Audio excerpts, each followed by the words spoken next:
Hello, how are you? How is everybody today? Forgive me. Hope you can hear me okay. We'll just stop sharing this one for a moment. I've been having some sound issues, so bear with me. I hope you can hear me. Everything is nice and clear. Don't you just love technology? Sometimes I'll fix that up too, Miranda. No, close enough. Sometimes you just go, Anyway, here we are. If anyone's really good at IT, let me know. Alrighty, so it's taken me 3 weeks to, oops, I'll adjust that for you as well. It's taken me 3 weeks to get the courage to come in and share some more of my out-of-body experiences. So this is what this channel is about.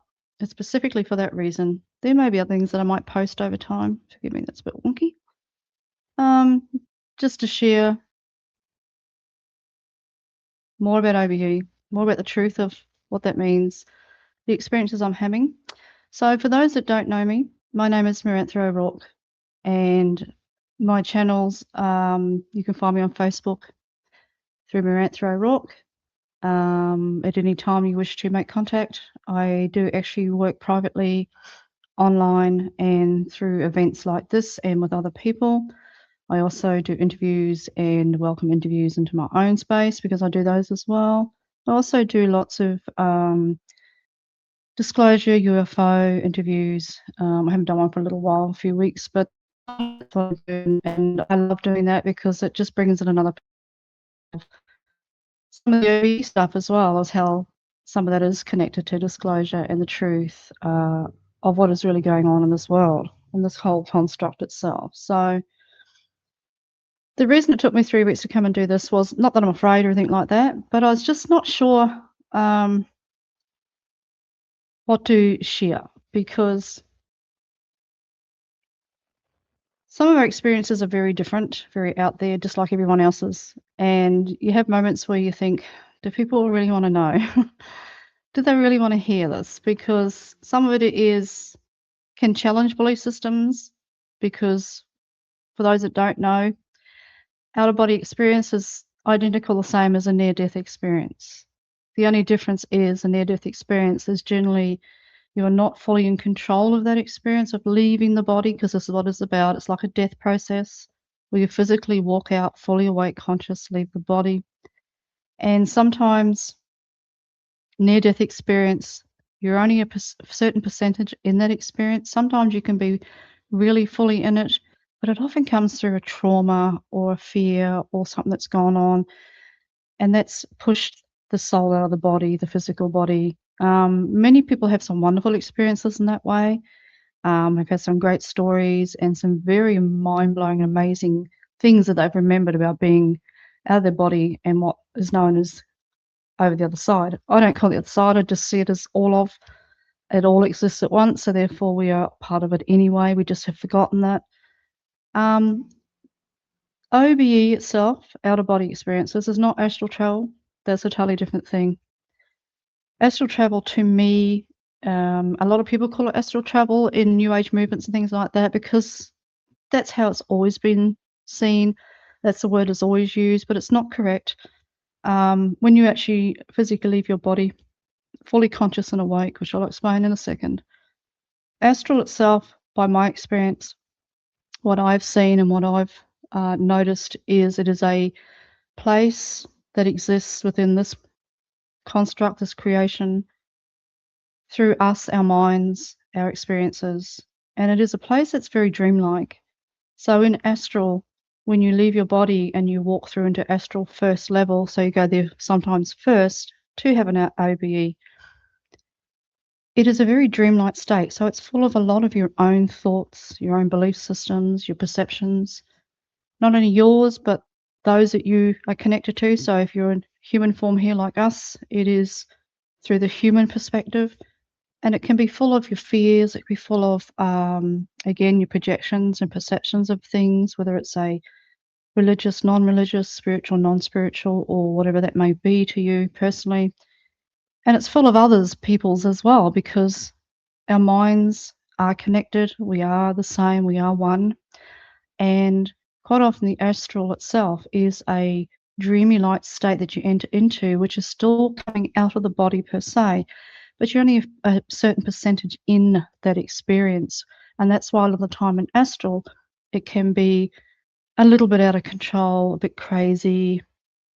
You can have dreamlike experiences in there, but they're not fully conscious, awake experiences. So you, your mind, your perception, your beliefs will be in there, and other people's beliefs or other beings' beliefs. And that can create a bit of a soup where everything gets mushed up together. So therefore, you're not fully conscious in that moment. That place, that astral, is a little bit more in control because of what's been put in there when souls enter into those spaces. So therefore, it's not full of a lot of truth. It can be, as I said, depending on the state of mind of the soul that's entering in there or the group of souls that are together at the time, it can play out a lot of experiences and a lot of roles that are not truthful. They can be dreamlike, fantasy-like, magical, sometimes fearful. It's kind of where the mind, I always said it's where the mind goes to sit, rest, and release its crap, basically. I see a little bit, sometimes a bit of dumping. So, and that's by my experience. My experiences are not your experiences. Some of our experiences may be similar. Some of our perceptions may be similar. But when it comes to OBE, the difference is you are fully conscious and awake, leaving your body, full soul in the soul body itself, fully aware 100% in the experience itself. In that moment, your emotions that are unharmonized or full of their traumas, fears, and otherwise, or dream states are not present. So therefore, you know you're 100% in leaving the body. So people can disagree with me. It doesn't matter, because when you've been here, when you've been out of your body, you've left this casing that we sit in, when you've actually physically left this and seen what you've seen and experienced what you've seen, fully awake, there's no one can tell you otherwise, because it's not that you are arrogant in that perception, it's just that you know. So it's like a death process. It is a death process, basically, same as NDE, same as when you pass away, as we call it, passing away. When you leave, when you exit the body upon death, which is what you're doing in an OBE, your conscious physical body consciousness, your heartbeat, your breathing, pretty much settles into a sleep paralysis state, to the point where it gets down to very little breathing, very little heartbeat. So it's the same as death. So when you learn about this sort of stuff, one of the things you have to face is your own fears, especially the fear of dying, because you're going to feel like when you exit the body that you may be not coming back, and it does feel like death, but that's normal and it's not to be feared, okay? So when I say it's a death process, some people get a little bit rattled by that. They get a little bit like, oh my God, am I dying? And in a way you are, because you're going to be leaving your body and walking around as who you truly are. So yes, you are literally passing away. Now, when I say this, we do this every night, naturally. It's not something special.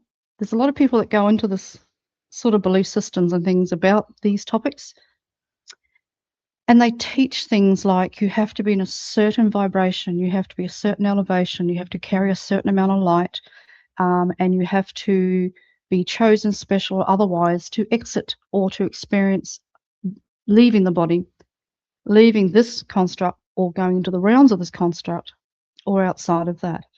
That's absolute rubbish for a start. I know that firsthand, and I know other people who can vouch for that, that is rubbish. It is bullshit. We do this every night naturally when we go to sleep. We enter into a REM sleep that goes down all the levels of sleep itself. So the mind, the body let go, and we go into a sleep paralysis state naturally. Some people are aware of it, some people are not. Some people remember what sleep paralysis is, they have a fear of it.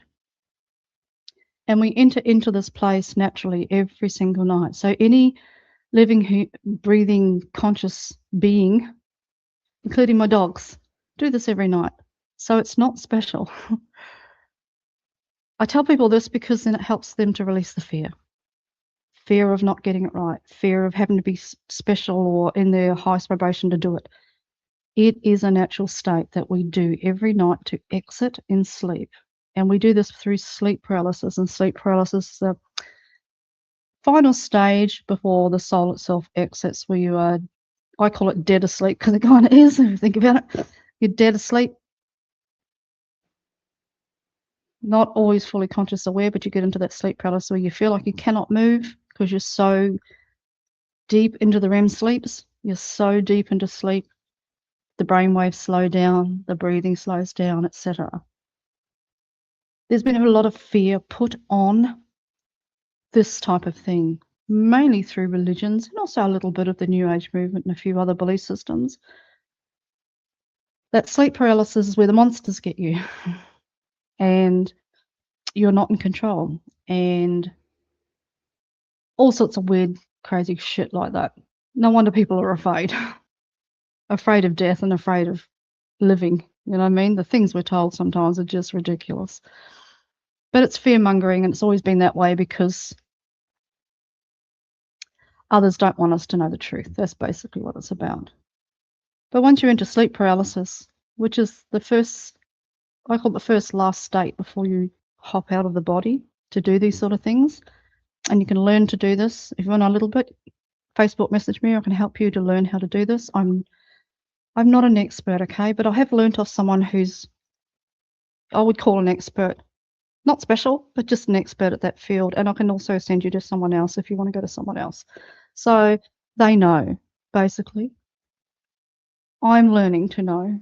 I'm finding my way to remember, as they say. So sleep paralysis is the, I call it the last hurrah before you take your last breath and you leave. And that's where the soul breaks the magnetic field, because we have an energetic field around us. You don't have to believe anything to believe that, but we are energy, and we are a magnetic, energetic field of consciousness. So everything about us is conscious and alive and aware that sits around us and holds the soul within the body. So when you get to that certain point, it's learning, and this is how people like myself and others can help you, learning to break through that magnetic field, push through and pop out. And when you pop out, you're fully conscious, awake. You are you as you are now. I can prove that, because friends laugh at me because they're like, how can you get away with that on the other side? Aren't you supposed to be all angelic and beautiful and respectful and humble? I said, well, I am, but I'm still the smart ass, same old self I've always been, and no one cares. So when you leave, you still feel like you don't look any different. You may have the odd image over time, which is another topic, where you might see yourself in a different light. So you might actually see what the soul really does look like deep down, but you are you. When I first exited, I felt the same. I was me. I didn't turn into the great angelic something. I didn't turn into something. You know what I mean? I was just me as I am. I felt the same. I thought the same. I was just as I am, which is fascinating. A lot of belief systems tell you other things that are not true. So when I first stepped out, and you can see that on my other videos on my YouTube page, which this will be posted to, which is Out of Body Experiences 8888. I have another channel too, Maranthro Rourke 8888, all on YouTube. I want to watch more about this, but go to the Out of Body one, Out of Body Experiences. That's where all this will be. All the experiences that I'm going to be posting and have already posted, that you can watch and learn more about my story, more about this topic. I just found that I was just me. And the very first experience I had, I swore. For those that know me know that I can pull it in when I have to. I can be professional when I have to, out of respect for others, but I'm a little shit. So my first exiting was, I walked into a solid object because I was looking for a target. I was looking for setting intention. So when I got out, I had somewhere to go, long story short, and I ended up walking into a solid object. Now, people say that when you exit out of the body and you're just in your soul body and your energy and all that jazz, yes, that everything should be all etherical. Well, it is. In certain places you go to, it's very different. But my first exit, I just wanted to pop out, see what it was like. That happened.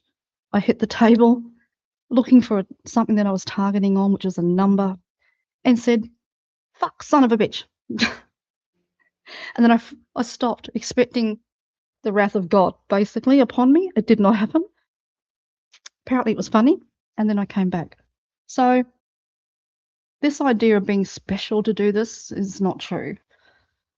It takes practice and a lot of work. It is a dedication. It really is. If you want to get out of the body, you want to experience things like I have and many others, you've got to practice. You've got to put a devotion and focus into that. And you don't have to get it right. You don't have to get it perfect. You don't have to be that one. Just remember, it's your personal experience. You're doing the work. You're going to have the experience. It's about you. So I found that in the beginning, I wasn't sure what to expect. All I know is that it's true. It's real. I was conscious and awake, same as if I had died. People get afraid of that word. Died, left my body, not to return. So it's an amazing experience. And the experience itself is we're just remembering who we truly are. Once you learn this and you put the dedication in and you get on top of this and you can do it, you're just remembering who you truly are. We're remembering we're not just this experience here by being human and all the things that we are doing here. The soul is real. This stuff is real. And it blows your mind when you first experience it. It's something you never forget. It changed me. Didn't change my nature, as my husband says. Yeah, I didn't make you nice, I did it. I'm pretty nice. But it did change the way I feel inside about everything, about what I was actually experiencing and remembering. You literally, what they call bringing heaven to earth. So you find a joy and a love from the other side when you leave and go over and experience. And you bring back with you little bits and pieces of love that you didn't realize or didn't remember that you deserve, and that's who you are. So it's an interesting experience. Like I said, it's taken me 3 weeks to get to here because the topic I'm going to talk about today, we'll leave all that other stuff alone now because that's all on my YouTube. You can watch it, watch how I get out, what it has meant, what I've experienced, how it's changed me and things like that. Am I perfect? Oh, heck no. This girl, I'll tell you, she ain't perfect. She has her moments. But it is probably one of the most, out of everything that I've experienced. Now, I've been through religion, not dedicated, I was not religious per se, but Catholic and all that jazz. My grandfather was a deacon. So I've been around it. And I've been through all the ceremonial shite and all that sort of jazz. Then I went into realizing at about 28 years old that everything I was experiencing and going through, some of it was an OBE. I realized when I was younger I did leave my body and had that experience, probably more than once by the looks of it. And I realized that I was always searching. So around about 28 is when I really realized that everything I was going through before that, through my whole life, what I was feeling, what I was seeing, and everything that came with that, I was a seer. I truly am an empath, which we all are anyway. It's a natural state, but I was aware of it. And I could see things and understand things and was having experiences that those around me were not having and never spoke about it. So therefore, I just ignored it. Thought I was just a bit weird, which I am, let's be honest. For those in the audience who know me, that's enough laughing, thank you. And I look back now with the understanding that I have because of doing OBE and learning through Darius J. Wright. If you're interested and you really want to know how to do this properly, go to Darius J. Wright, the great work, IATA method. Go and Google him. That's who's helped me to get to where I am, taught me to get to here. I've had to do the work. He doesn't do it for you. Damn it, I wish he wouldn't. No, see, that I was on a path. I was on a searching path to wake up really quickly. I have a bit of a nature hard fast will go home. And it started about 28 for me, and I look back and I realized that I was already having some unusual experiences, including OBE. I was having I've been an abductee. I've been through all sorts of unusual things. I've seen a lot of things that even my friends go, "Holy shit," like, lucky you are. I've taken photographs. They're on my YouTube channel if you want to see that. I've taken photographs of stars and things like that. That is unusual. I just seem to walk into these types of environments. I've been through the New Age movement, spirituality. I wouldn't say I was the same as that movement. I'm a little different. Like I always say, I'll ask a lot of 1,000 questions and I question everything. I just don't take it for face value. I have to know it's true. I'm a truth seeker.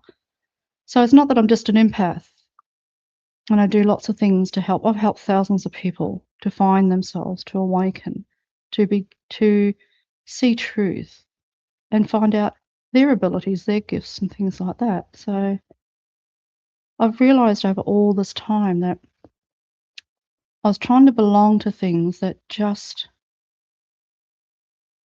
didn't feel 100% truthful, to be honest, which started with religion. So in the end, I stepped away and I thought to myself, girl, you need to stop for a while. You're getting too influenced. You're becoming too programmed by what's around you. Even though I didn't fall for a lot of it, I realized that in order to be what I'm being told to be, I had to deny myself, give up what I knew inside me to be true. So I've stepped away. And from that stepping away, it's been the last 2 years. Actually, it's been a long time, but let's just say definitely last 2 years. That's when I fell into this stuff, the OBE. And I thought, oh, I don't want to follow anything else again. Nothing's resonating with me. I'm not feeling it inside. My soul is backing out of things constantly. I'm not a follower. I'm not a leader. I'm just one who's chasing truth. There's a difference. And I looked at this and I thought, well, do I want to do this as well? Like, is this really even true? But I was looking for an answer to why everything inside of me, my soul, was telling me I'm not in the right place. My gifts are correct. My abilities are correct. My information, to be honest, is spot on. I just have a natural ability to see through bullshit. I have a natural ability to read, see, teach, pull information out of the universe naturally. But I'm not a new ager. I don't have a belief system behind me, if that makes sense. I'm just me. And I've helped thousands in that way to find themselves, to just be themselves, and live with whatever that means to them. So when I stepped into this, I realized that first thing I said to myself, be careful. Be careful, there's just not another movement, another following of something, and it's all full of shit. It's another rabbit hole of rubbish, you know what I mean? But I took the leap of faith because by about October last year, like the last 2 years definitely, October last year, I'd had enough. I was realizing things that weren't true, weren't working, and didn't resonate anymore at all.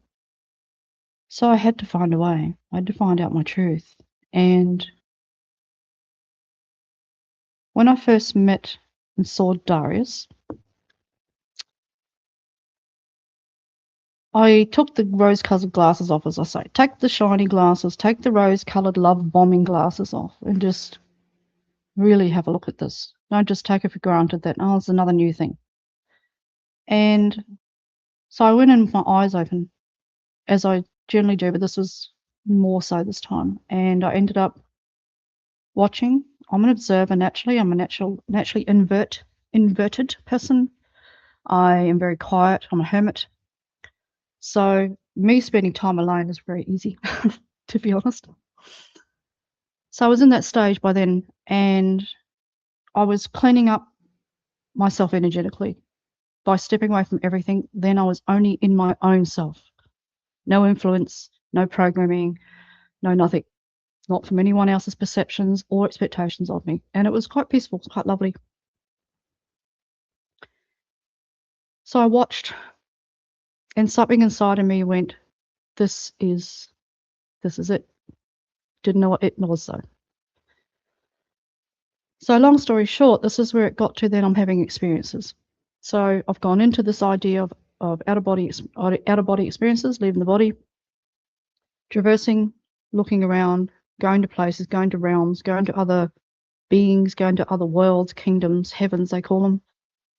And I realized that by the first couple that I achieved, that perhaps the sky was onto something.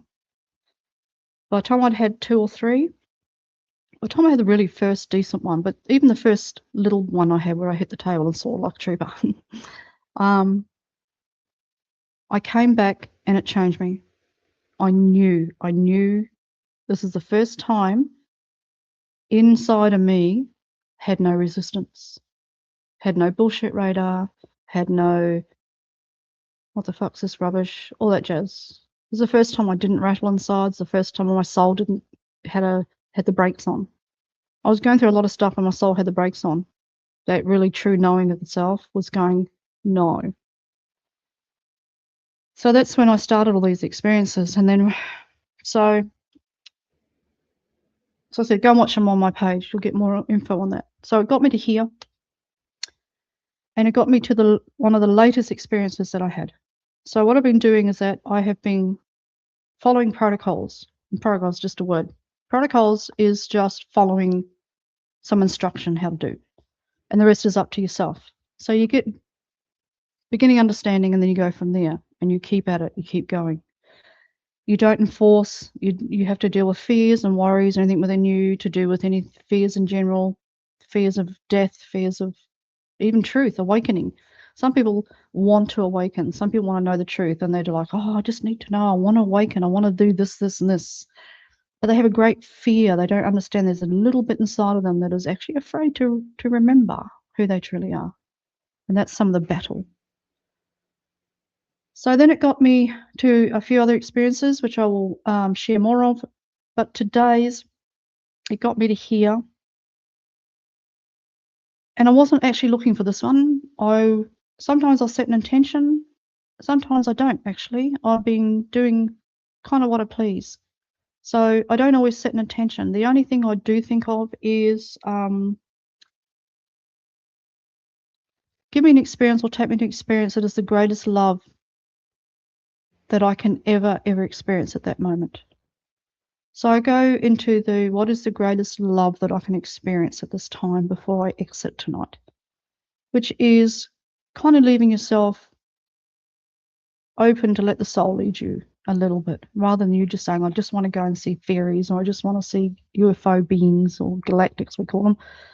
I just want to go and see this and this. And that's fun too. But I've been trying to not always do that because I want to let the soul take the reins, because my soul knows all things, won't let me down.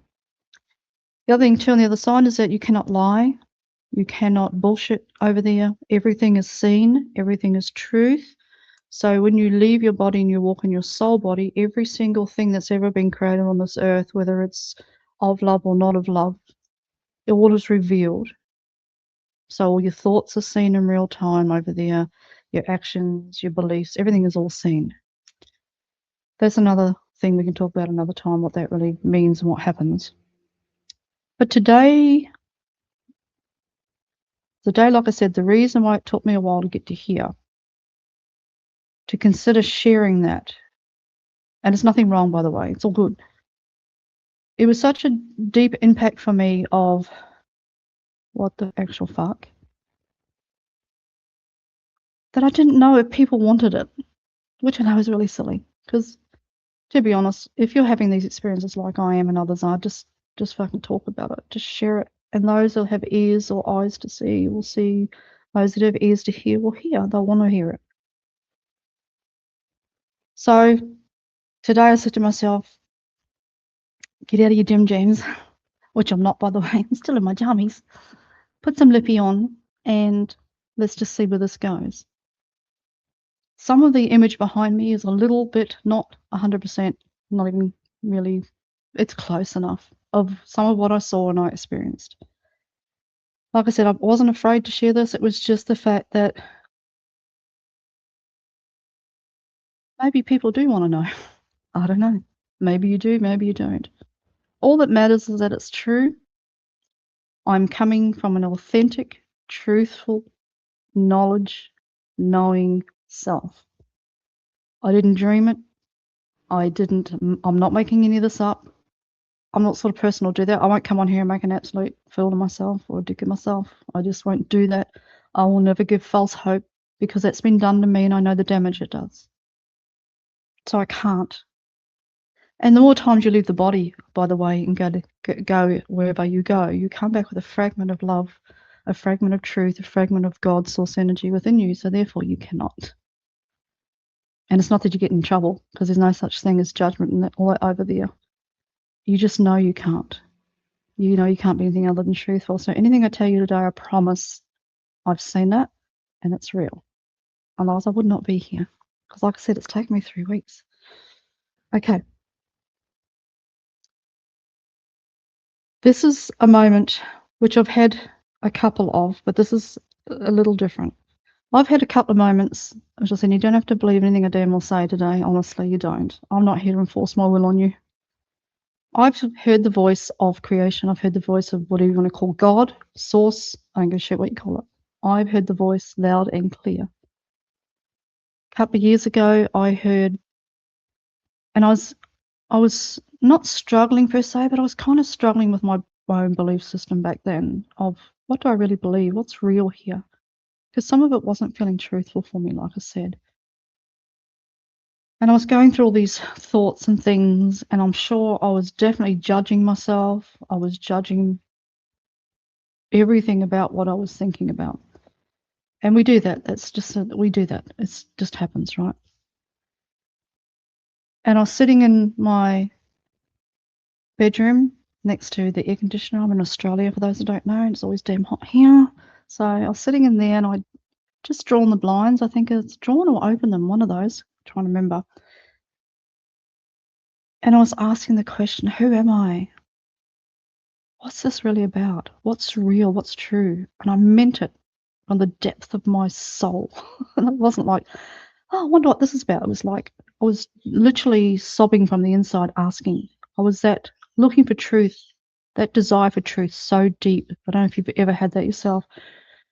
When you desire the truth so much that nothing else matters in that moment, it is everything to you because you've had enough of the rubbish and you've had enough of the lies and the false hope and the bullshit. So your soul, you cries out. And I definitely was crying out. There's no doubt about it.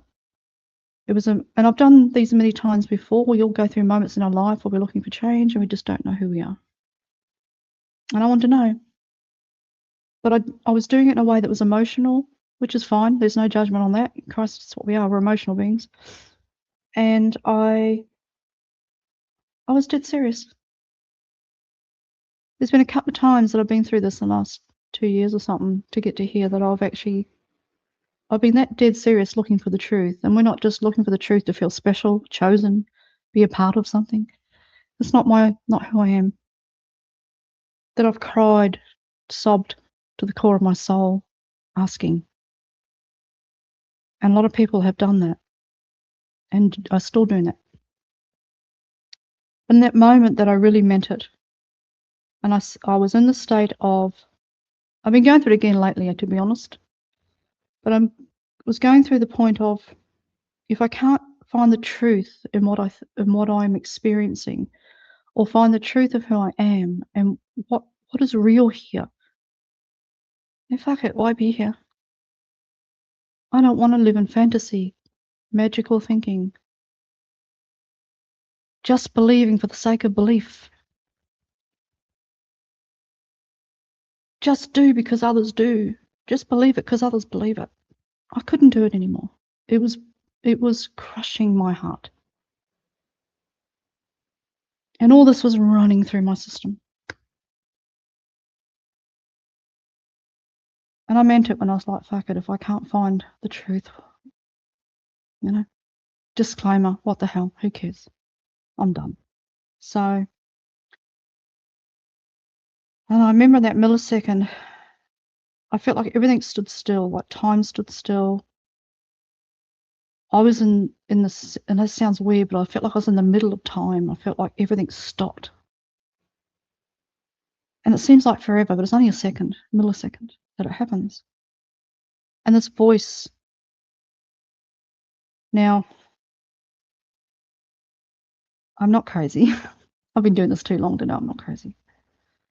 Might be a little bit crazy, but not fully.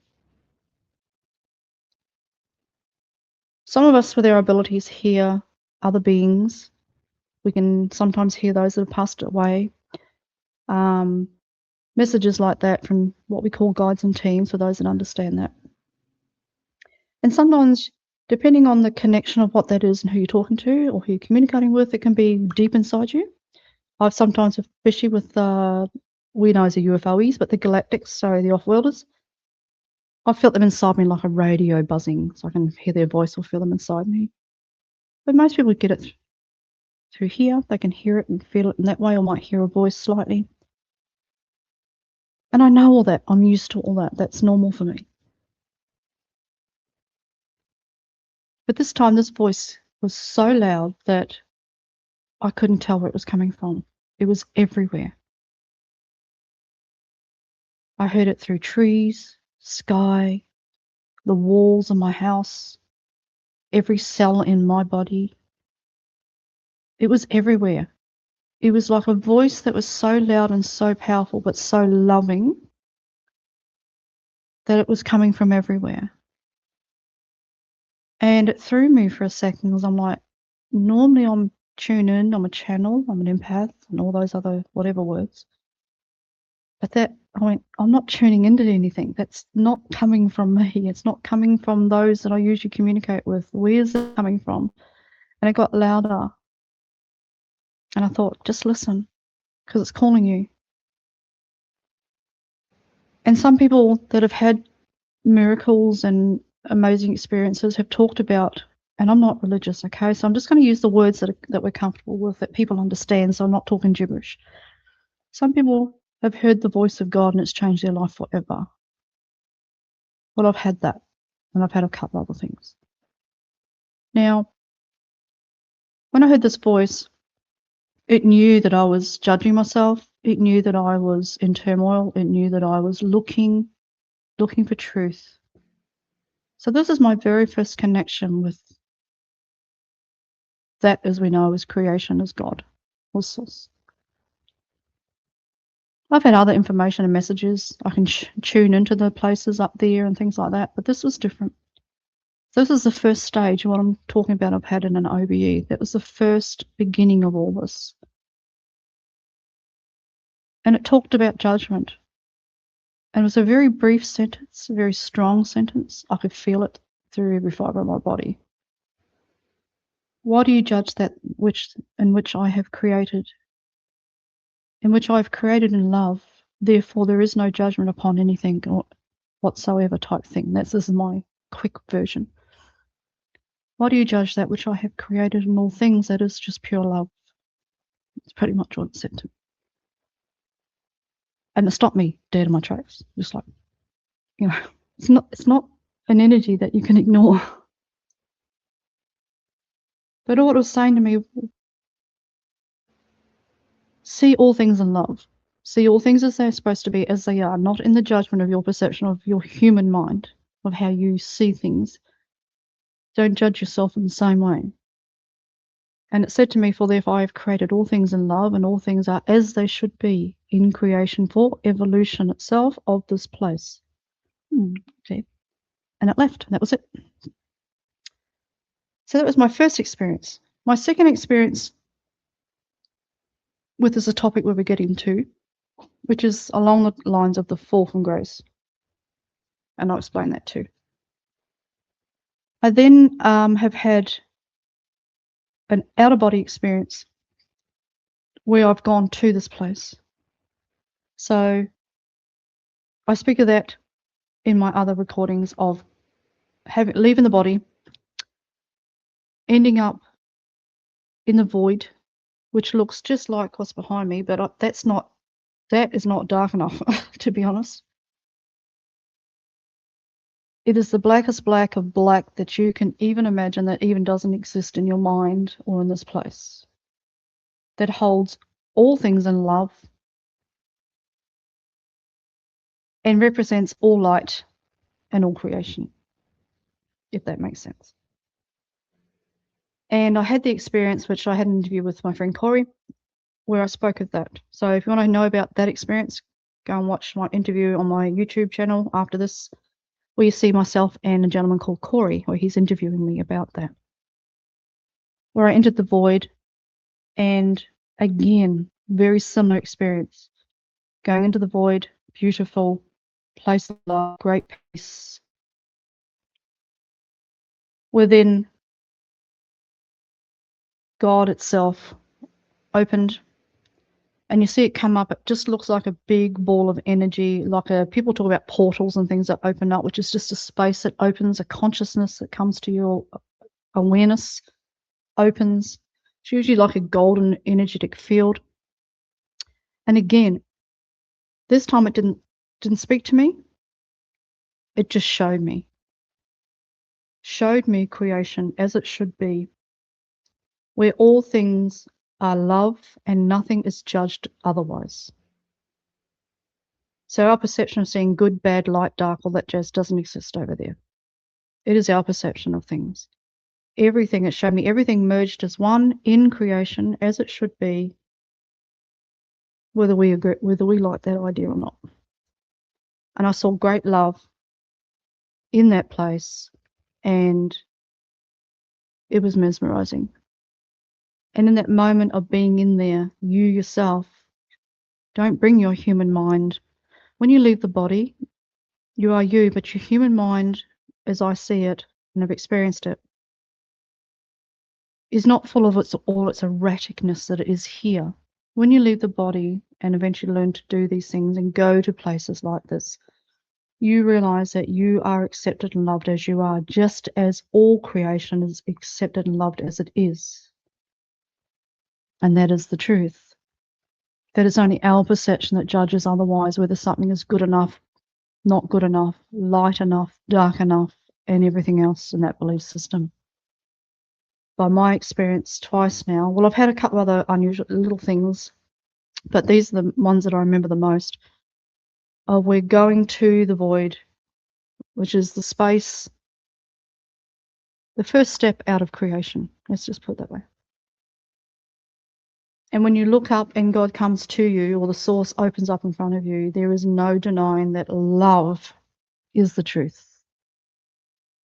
That all of us are created equally, no matter what choices we make to live in love or out of love. And I've seen that. So go and watch that one. So that leads into the next part, where before this one, it's only like that week, the same week really. So it was preparing me for this, I would say. That source energy, the connection was preparing me. My soul was preparing me for the experience. Where I laid, and again, quite often I'll go moments where I'll just, every night, protocol, every night, focusing on OBE. Let's see what we can get out. Let's see what experiences we're going to have, and all that sort of jazz. Do they happen every night? I've had a couple of nights here and there where I'll slide in and out, just practicing protocols, just practicing leaving the body. And other times I might have a couple here and there, but definitely.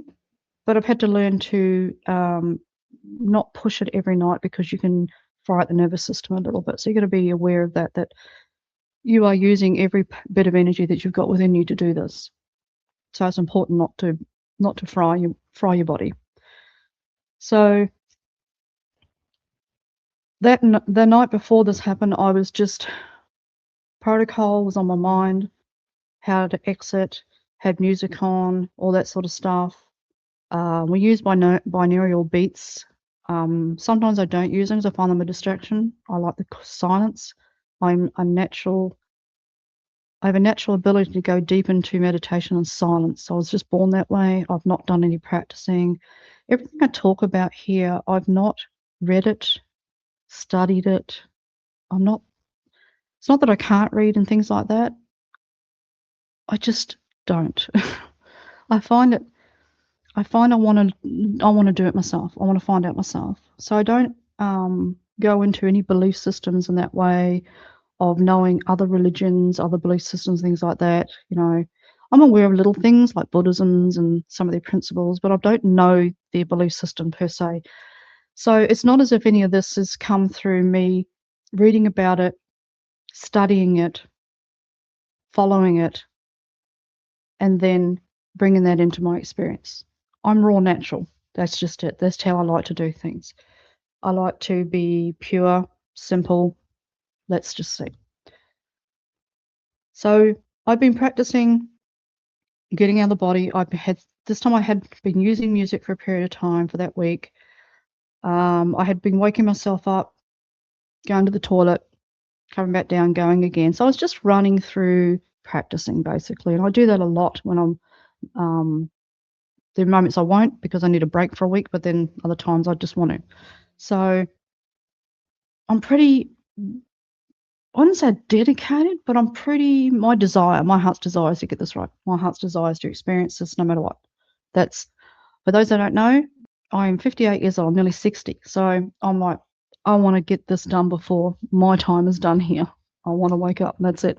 So I'm going at it, right? I'm making sure that it pretty much, to be honest, except for my little bit of my normal life, I live a very quiet life.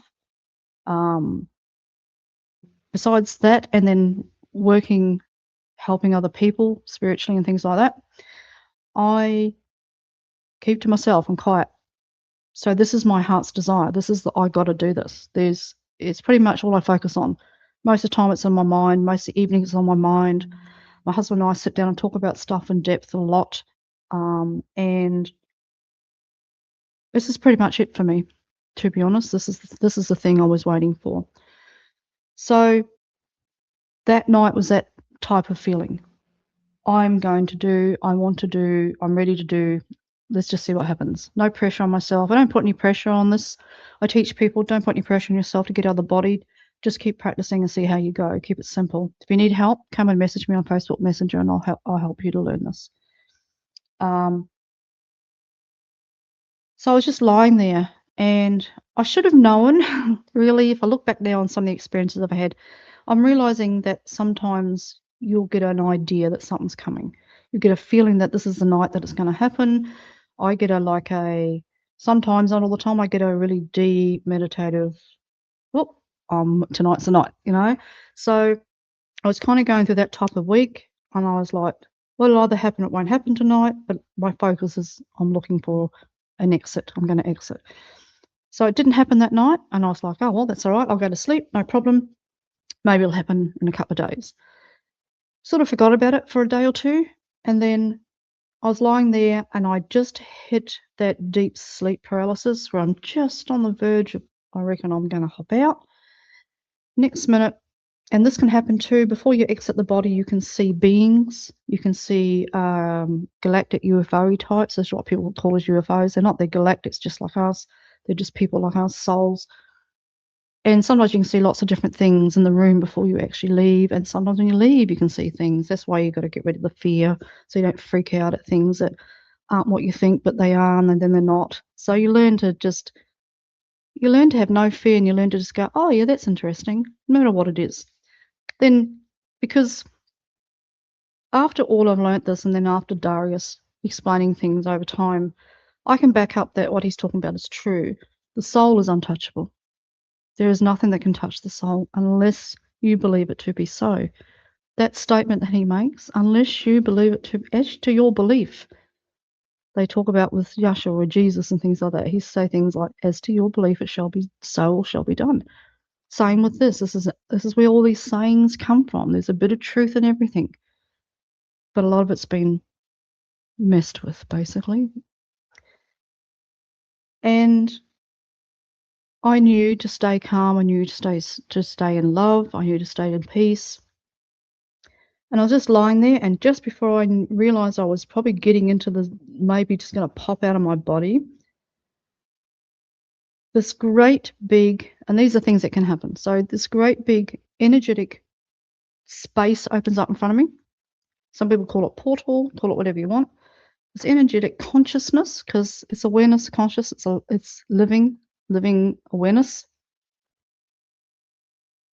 We'll get the sound effects. Hang on. Whoosh, opens up in front of me. Gotta have sound effects. Whoosh, opens up in front of me. And it's same as what I saw when I went into the void that I talked about before.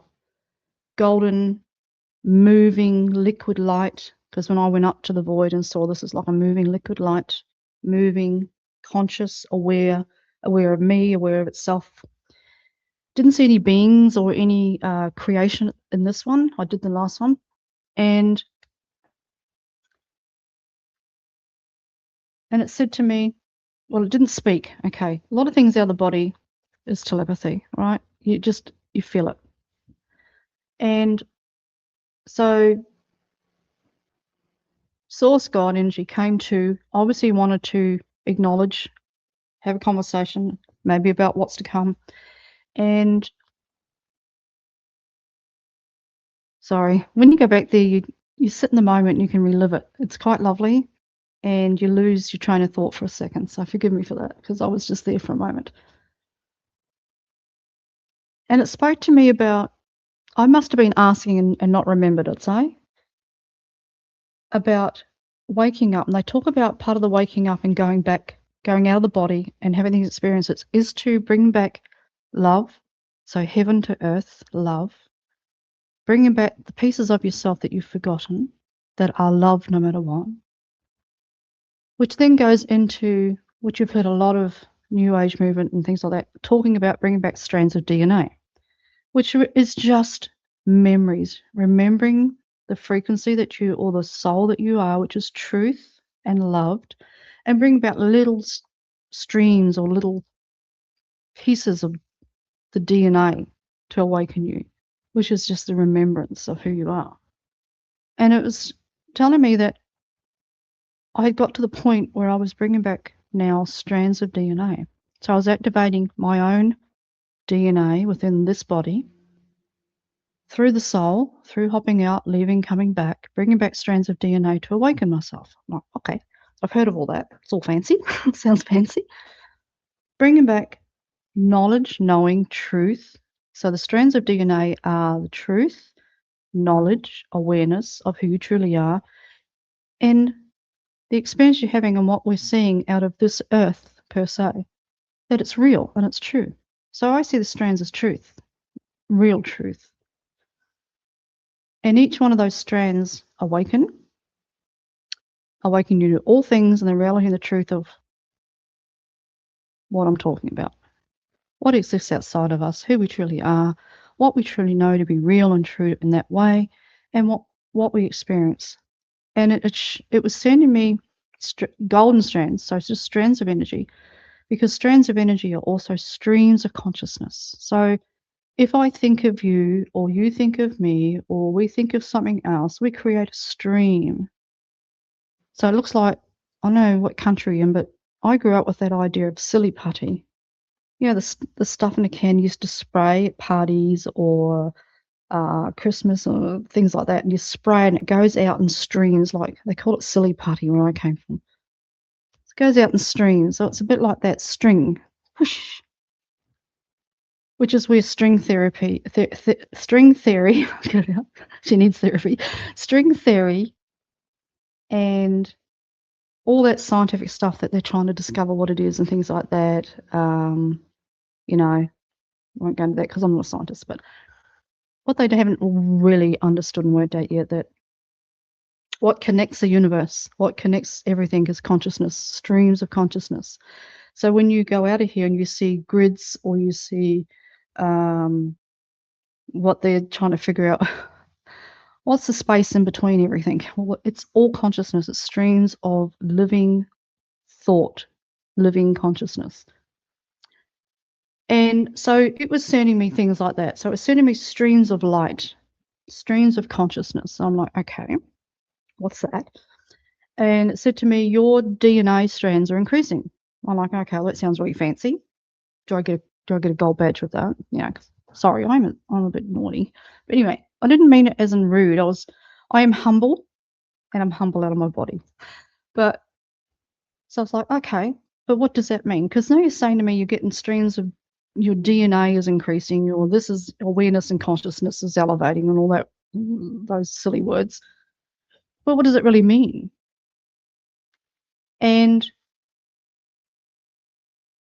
Source God, energy, sent it into me, sent it down to the micro level, into the micro part of your cell, so the bits that you'd have to go under a multi-microscope to even be able to see. And what happens when you're someone like myself, you can see down into the molecular structure. You can see down through the blood, through the cells, into the infinite, the infinite within us, of the light that exists within us. So consciousness, awareness. Sent it into me, showed me my cells, and then I won't go into what it showed because I don't want to sound like a pretentious asshole, because I ain't special. I'm just becoming aware. And it showed me in the cell where the light had been filling up. It was filling up my cell. So every cell within my body was filling full of light, full of awareness, consciousness, and truth, because I'm exiting the body, walking purely as my soul, getting out of this monkey mind with all the emotions and the judgments and the rubbish and the lack of love, entering into purest of love, purest of truth. So therefore, I'm picking up fragments of myself from God as I was created in perfection and love. There's a really weird noise around here. Can anybody hear that? I know what that is. I know what it is. Anyway, that can happen with me. Strange technological things happen when I go live. It's not unusual. Okay. So that energy was coming into my cells. Source or God was showing me where I was at within my DNA cycle. So the strands within my DNA, the increasing, which just means that my awareness, I'm waking up and becoming more aware that I am a soul. That's it, basically. And through that knowing, I am able to see all things. That's it. And I haven't really mentioned to anybody because I just don't want to seem like a pretentious asshole. Oh my God, I've got 12-strand DNA. Oh my God, I've got 10-strand. I'm fucking somebody. No. But it just showed me where I am in my journey, where the light within me has filled to a point. I'm like, okay. So that means then I am in enough love within me and not judgment of all things, that when I leave my body, I am able then to experience. Because in order to experience, you have to be in a state of love. You don't have to be perfect, but that love has to have an understanding of what love truly means without judgment. So therefore, when you go over out of your body and you have experiences, and either you go to creation or it comes to you like it did, and it shows you things, shows you the truth about how we're created, what the universe is, what it all means as part of your experiences, that you know that there is no judgment from you when it comes to what you're seeing. So if you're seeing, it's showing you all things, because this is what people don't understand. They don't want to ascend. They want to go in their highest light and all that jazz. Source God made it very clear to me, stop chasing. Stop trying to become. Stop trying to chase your highest light. Stop trying to become ascended. Stop doing all this outside distraction.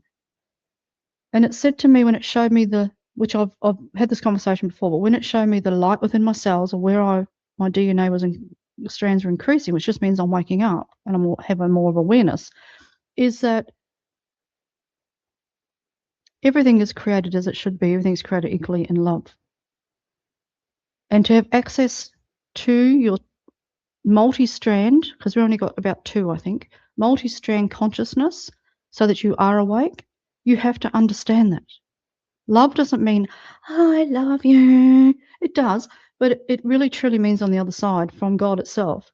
I love you, therefore you are perfection, no matter what choices you make in your life, no matter what choices you make in your experiences are where you go to exist. I love you no matter what. And that's an understanding you have to have when you traverse the universe. You can't be going out there and seeing things that you're seeing and attacking and all the other stuff without understanding that it has all been created for a reason, for the purpose of this place, this construct, this whole 12, 13 rounds that we're in order for evolution and the experience to be played out, which is hard for people to understand because we come from great judgment. If something isn't perfect or something isn't an alignment or as we see it should be, we go into judgment. And it was showing me that my process of learning through having out-of-body experiences, I am slowly remembering these things. Because when it showed me creation, I've seen lots of things. Now, if I was in judgment of that, or I had a perception of what it should be like, you're more or less saying to God, your creation should be how I see it. And it should play out how I see it, and it should have a result how I see it, and that's it. That's judgment. It's a judgment on yourself, it's a judgment on other souls, it's a judgment on creation. And by showing me the light within me, it was just letting me know that I'm activating DNA strands within me, and those strands mean I'm not special. I'm not the chosen one. I'm not the 144 and all that jazz. That's crap. It's just telling me that I'm in a place where I'm understanding all things. I'm understanding God, creation, what we are and what other things are within this place that has been created is how it should be. A lot of it is fixed timeline, is a fixed event that is necessary and needs to happen that we cannot shift or change. Doesn't mean I don't have discernment, doesn't mean I'm a fluffy bunny, but I understand love and I understand discernment with love, and I understand, as Darius talks about, love is not passive. Love is love, but love is not passive. So therefore, it doesn't mean that because I understand creation that I would sit and not protect innocence or not protect the truth, that I would not use love in order to defend or speak up for or against something that is not so, is not good. You know what I mean? So from that was my preparation. Oh, I can hear my chihuahua. That was my preparation for the next stage.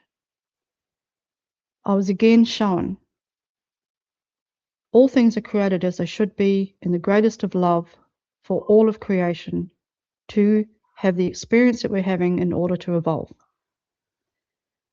And from that, the next couple of days is when I popped out and awoke in an experience which not they, I don't even like using that word, but as my soul and where I was explained to me was fall from grace, but not in the way you think. Sorry, I had dogs barking. So the next stage from all this was fall from grace. Now, I want to explain that word. There's a belief system that confuses a lot of this information, confuses the truth. That when you fall from grace,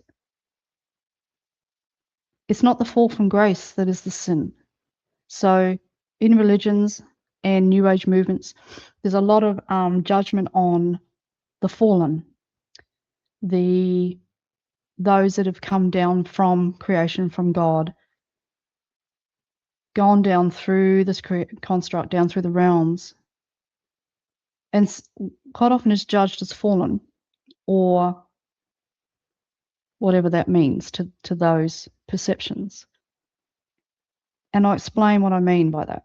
Now, when I entered, popped out of my body. I didn't do the usual, I walk through the house, walk outside, enter into another space and walk through there or go through a portal, whatever it may be. I, this time, had just popped out. Sometimes you can pop out through the dream or through that space. I do that a lot. where you pop out, you know you're in a dream, or you know you're heading past the astral stages, and you wake up in there. So you're fully in control of your moment and your experience in there. And by doing so, and by being aware that all of a sudden you know where you are and you're conscious of that, you train yourself to focus on either a piece of yourself, whether it's your hands, or just the conscious awareness of knowing that you're exiting out of your body because you've had enough experiences to know the difference, you know the feeling, you know what's going on, you can see around you what changes, and you pop out. So you can push out of these places. It's like a bubble. It's like a bubble of magnetic energy, same as the aura, where you shove and walk out. So I had walked out of somewhere, don't know where I was. I just knew I'd pushed out and exited out of the body that way. Next thing I knew, I had entered into the void, which is the second, it's really the first stage of creation. I'd stepped into the void. Now, the void itself is very beautiful. It's very peaceful. It's very loving. It's an incredible place. You are you in that place, but you are at the greatest peace within you that you can ever remember. And I'd entered into the void. And when you enter in the void, there is no time outside the body in that way, but there's no time here. No time exists. There is nothing but the eternal void, the eternal black, dark space. And like I said, I tried to put up something that might be close, but that image behind me in the center above my head, that's as black as I could get, to be honest. It is a black that even the word black is the wrong word. There's no word that you can bring back. It's a feeling. While you exist there, you just know where you are. And this blackest of black holds all knowing, all creation, all light. It holds everything. It is conscious. It is alive. It is aware of you. And you are aware of it. And in that moment, you and the void are one. You are one and the same. And nothing else exists outside of that experience but where you are in that moment. So it's like sitting in the blackest of space, beyond your comprehension of what that really means. Until you're in it, you have to have been in it to know the feeling. It's available to anybody. That's where you come from. It's yours. It is not a place that you have to be perfect, special, awakened, in your highest light. All are loved here, all are known here, all are remembered.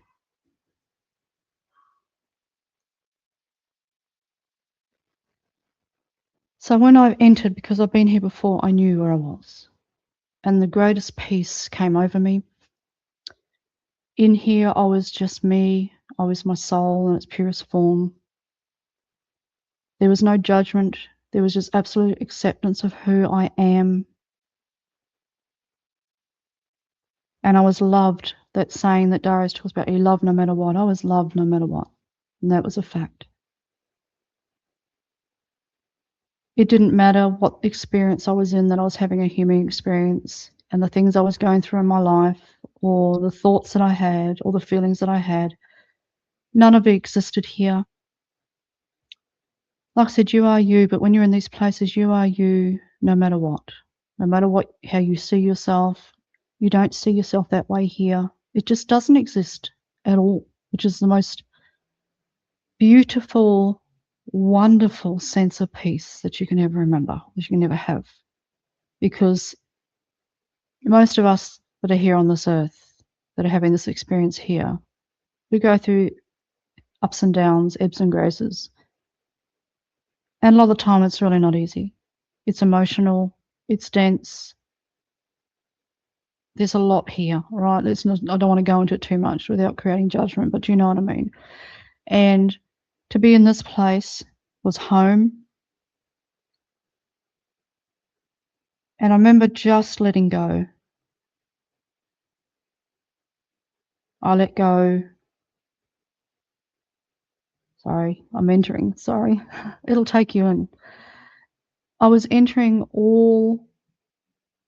a place where all my identities of what I thought I was, who I thought I should be, how I felt or how I didn't feel, didn't exist whatsoever. I was not an identity. It's a strange thing. You're not an identity. You have no perception. You don't have perception of anything in any way, which I've learnt too as well, being in a body. You just exist. You just are. And it's quite beautiful, actually. When you have out-of-body experiences, even the first one, but after even if you've had a couple, it doesn't matter how many you've had, by the way. This is not a competition. It's not I know more than you. I've been at this doing this, and you haven't. That absolutely doesn't exist when you truly had an out-of-body experience. None of that matters or exists. If it does, well, then you haven't really had an experience. You're lying. I call it diabetes. For those that don't know me, I have a word, diabetes. I see a lot of diabetes. I'll teach you so many Australian words, and most of them are Australian, a lot of them mine. I'll teach you a lot of language that you probably don't need. Anyway, so I'm sitting in the void, and I just let go, and it is the deepest meditative state which goes beyond meditation, that in fact meditation doesn't even matter or exist here. But if I'm trying to put words on it, what does it feel like? People say, what does that feel like? It is an incredible, deep, deep entering within yourself. Like the deepest meditation or loving experience you can have. You are not an identity. You exist, you know you exist, but you don't exist in a way that isn't how you accept or expect it to be. You just are, which is, there's a point to that statement I'll get to. And I've seen these before. Maybe I should talk about that too. Where I had a vision once where my husband said to me, as a channel and a visionary, he said, let's play a game. And this is relevant to my experience. Let's play a game and channel, go deep and see, go to the edge of creation and tell me what you see. And at that time, I didn't know any of this sort of stuff. I was like, oh, what? I'm not going to get anything. He said, no, go on. Let's just play. Let's just have some fun. See what you get. You might get nothing. You might just get something and it's all bullshit. Does it matter? I said, no, probably not. All right. Well, I didn't realize back then that I had visions and had seen other constructs, other creations for a start.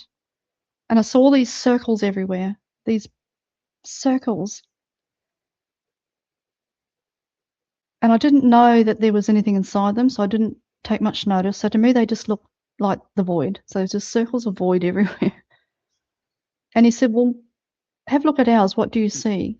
He said, go to the edge of this place. Go to the edge of creation. What do you see? And I went to the edge. It was a circle. And I know nothing. Don't ask me about science or nothing. I don't have any of that information. I don't know anything like that. So he said, go to the edge. I saw a big circle.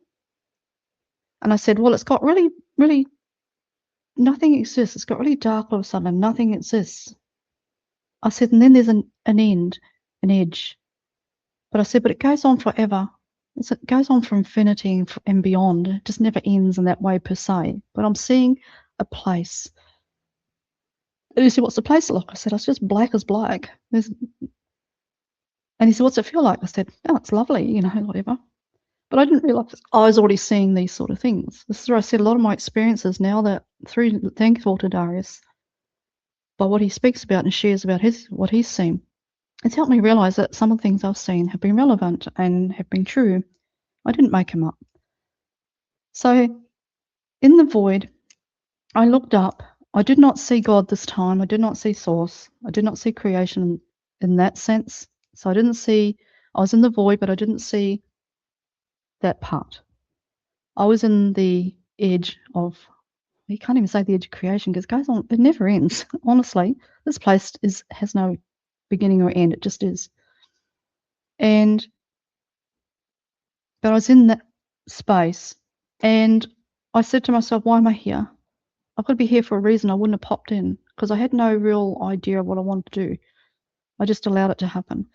And I entered into the void, and I just asked the question. And that's what I'll do when I remember to, when I have my experiences. Why am I here? What is this for? What is the importance of this?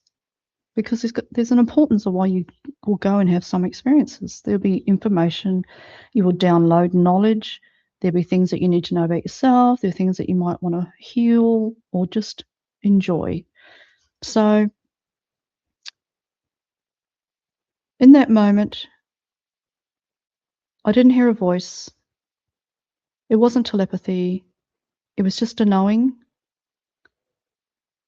And that energy said to me, let go more.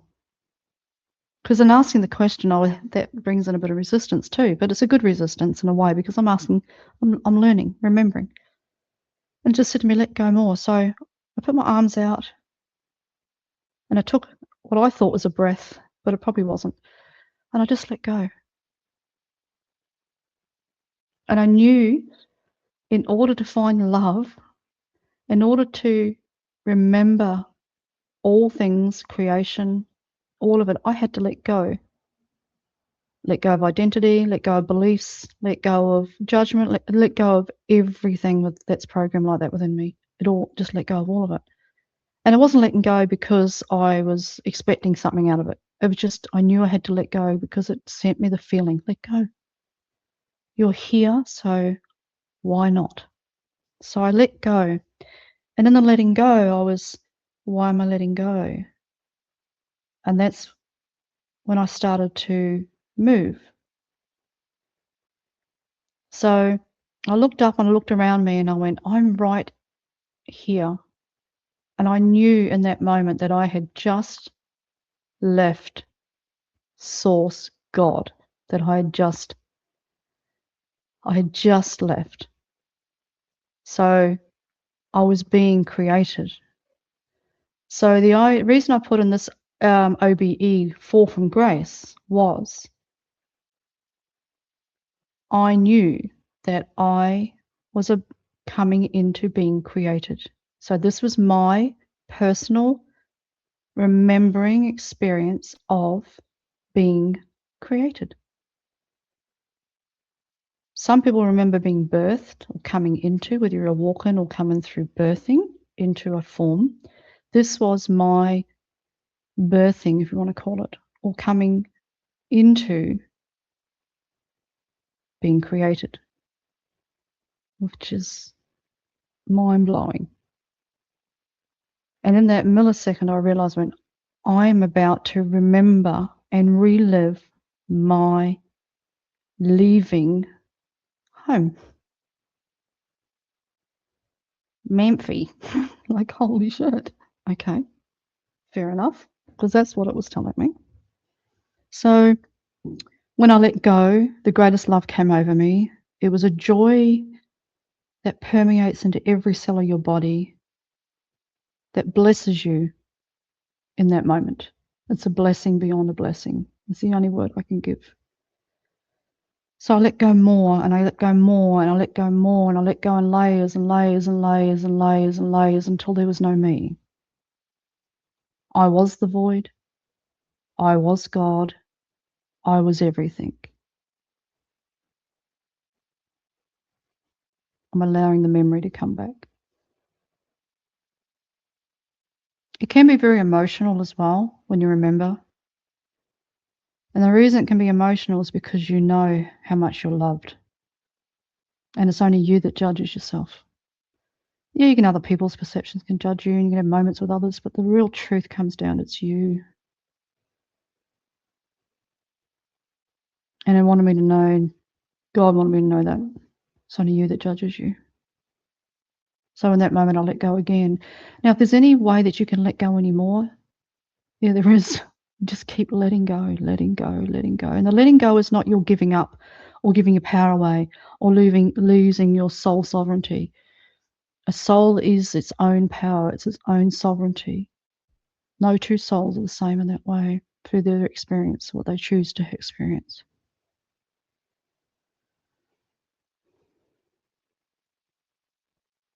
And I started to travel.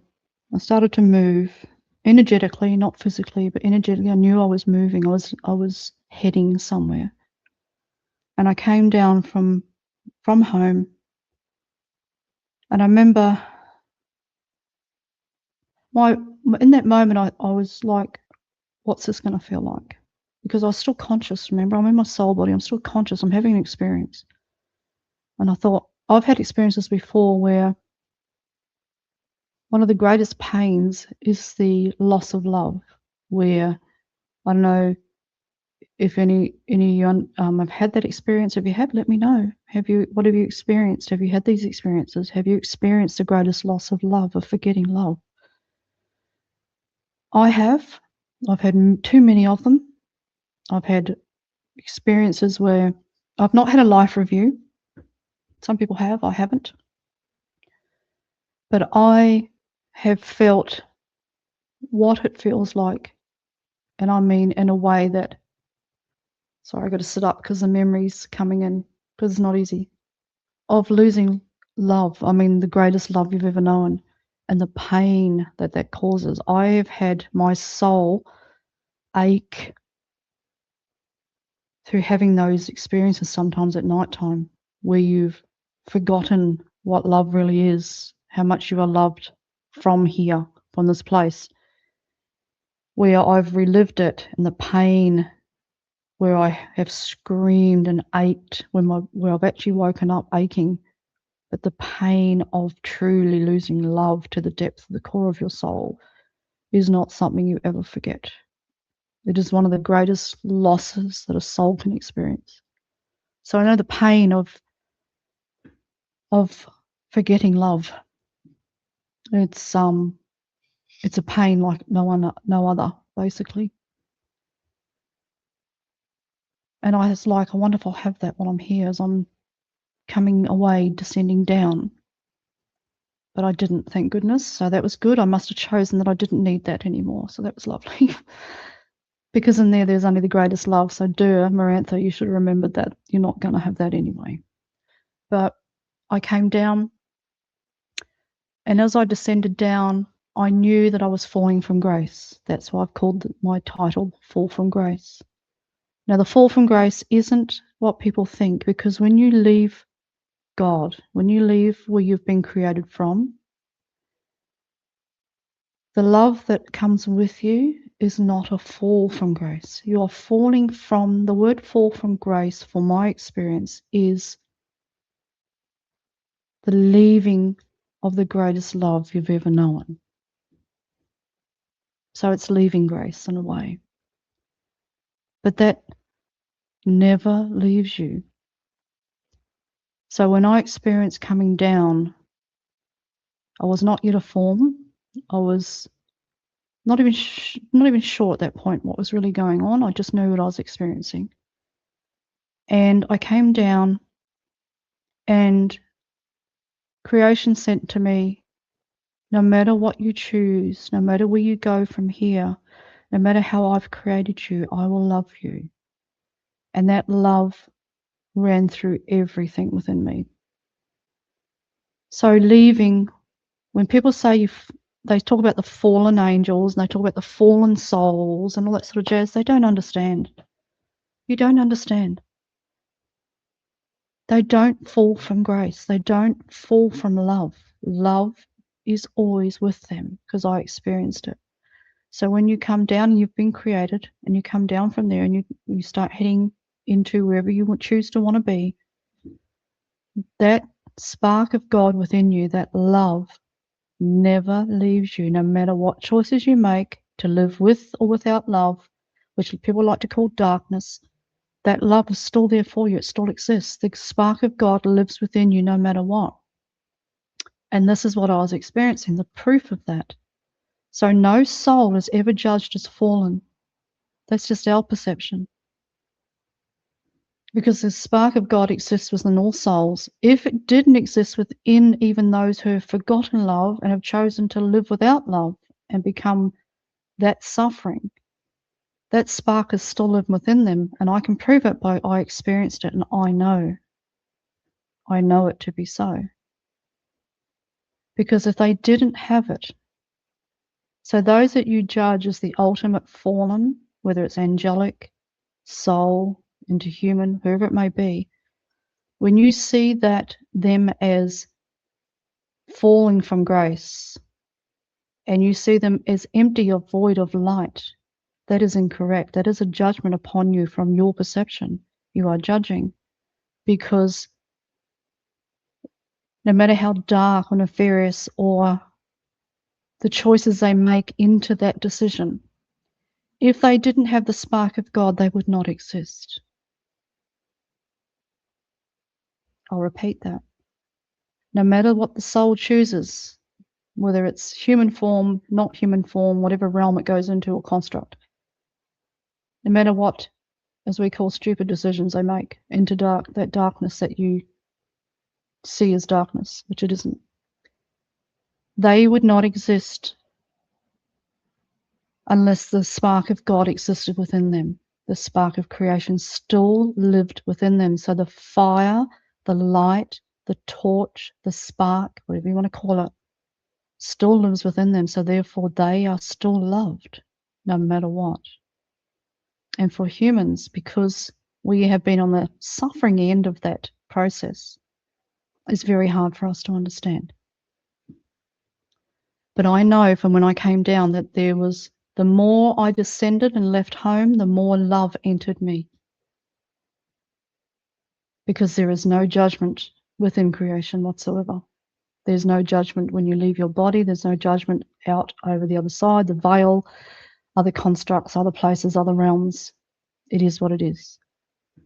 So as I just came down in my fall from grace, which is not the fallen, I am not a fallen, I am loved.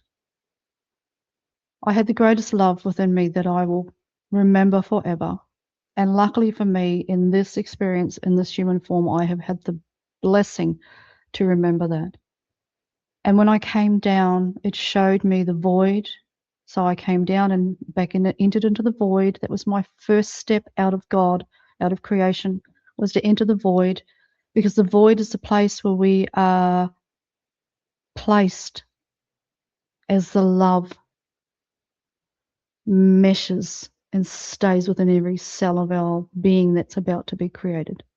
It is a signature of God, which I'm about to explain. And when I came down again, I realized that I could see, which is what I've tried to get the image behind me, I could see sparks of life. I could see dots, and I thought, are they stars? I went, no, they're not quite like stars. They're just points of light that existed. So there's God, then there's the void, which is the blackest of black. And then as you enter into the next stage of the void, there are sparks of light. So first creation is God considering existence. So then comes in light, sound, thought, form, creation, etc. And these little sparks of light, there was at this part of the void, and in the void itself, at this area, which is I would just call the final stage before you exit, there was pins of light that just went on for eternity. If you could say to me, the stars in our construct have no comparison. And I knew that when I was coming down and heading into being created, that those points of light were very important and they meant something. So when I realized that light was being created, so light was in existence, that each one of those pinpricks of light, which were the greatest love as well, each one of them was a soul. Each one of them was a soul that was either had been created or about to be. And each one of those pinpricks of light, no matter what choices they make, were accepted as they were. as they are, as they've been created. Each one of them held creation in existence. So each one of those pinpricks of light mattered because they were life itself or about to be. Each one of those lights carried a sound, a frequency, which represented the voice of God. That is the God spark. What was the sound? Don't know. There are things that happen in there that are beyond explanation. I've heard the sound frequency of the angelics when they, and guides and things like that, when they celebrate the death of a loved one or you or whoever leaves their physical form and enters back either here or back into an experience or into form, into the soul, to a being. I've seen how they 1000% celebrate everyone's return, and they sing. And when they sing, it's not music per se. We interpret it as music. When I lost my mother this year, unfortunately, we also lost my husband's niece. And it wasn't through good circumstances, and I won't go into it because I don't have permission to speak of that. But I'll just talk about really quickly the part that mattered. They came and got me because they wanted to show me, wanted me to have an experience to see what happens to a soul when a soul passes away, whether it's through good natural terms or not, and how they are received. And the way I saw them received is that every single soul is greeted with the greatest of love, no matter what they've chosen or no matter what they've done. You can be the worst of the worst and they will still love you. There's no judgment outside of our understanding. There's no judgment over there. Each soul is welcomed, embraced, loved, and guides, family members, whoever else is there, but the angels come in, the angelic angels, true angels come in with the greatest love, and they sing for that soul. And when I heard it, they wanted me to be a part of it, so I was asked to join, because I do light language and sound and toning, things like that. So I knew what light language, I know what sound toning really, really means. It's not just a language, it's something else. It's more important. The sound frequencies they bring in a sound field, because each soul, which is what I'm getting to, each soul has a sound signature. And this person's soul was sung for in tones and sounds that would be beyond your ears and your understanding. It was incredible, so beautiful, which gave you the remembrance. The reason I'm saying that is if you've lost anybody, or you're worried about your own passing, or anything else to do with that subject, I know for a fact that you will be loved, you will be embraced, you will be celebrated, and they will sing for you. And the reason they do that is that they're not singing, they're communicating. They are sharing the tone, the sound field frequency that each soul has. So when they sing for you, they're actually communicating with you. They're sharing their soul's light sound field or signature from creation. We all have one. And these pinpricks of light, when I entered in to have a look, I don't know whose sound field I entered, probably could have been my own, but I just want to see what is at the base of the void. Why am I seeing this sort of thing? When I looked in, can I share? Hang on a second. I'll share with you. Yeah, I will. I'll pause this for a second and get the information and the images that I found that remind me of what I'm talking about, but I'll explain it first. Each pinprick of light is a soul about to be created. Each one of them has the voice of God or God spark within them, and each one of them has a sound field frequency that they hold, which is the voice of God. Each one of them also has a sound frequency that when you look into these soul light, I just call them soul creation, soul light, each one of them has a geometric symbol frequency, sound field that creates shape. So each one of us has our own sound field design that came from God, that is our signature, that we use to traverse the universe, that is within our soul. That's why we can go where we can go, and this is why you can return home. Some of the stars, I feel, besides being portals and entries and gateways, other planets and all the other things that we speak of, I feel some of those are the points of entry within the firmament or the waters above that we come through when we enter into here as well. That some of those star points, those light that I'm talking about, are also the sound fields of the energy, the entry which the soul comes in through and goes out in order to travel home. But in the void, this is where I saw this mainly. And I could see the soul and God having a conversation through sound. I could see the movement of each tone, that each tone was a signature and a conversation. And a lot of them would change and shift into different shapes. Some were geometrical looking, like circles, and you can almost go like flowers or shapes. So just give me a second. I'm going to find that information to share with you so that you can know what. I'll give you an image. I think I've got a video there too, that I'll share with you to show you what I'm talking about. Now, this relates also to water consciousness, where sound, tone, frequency shifts and shapes water. And you may have seen where water molecules, sorry, I haven't got my earphones put up right, where sound frequency fields in water, whether they're stuck on a speaker or you tone into, or it's a vibrational energy of sorts. The water crystals, this is how I know light language and toning and everything, how important it is.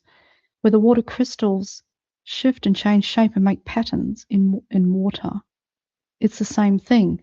So when you speak to water with love, a image or a sound field frequency is created of love. So it shifts and creates an image.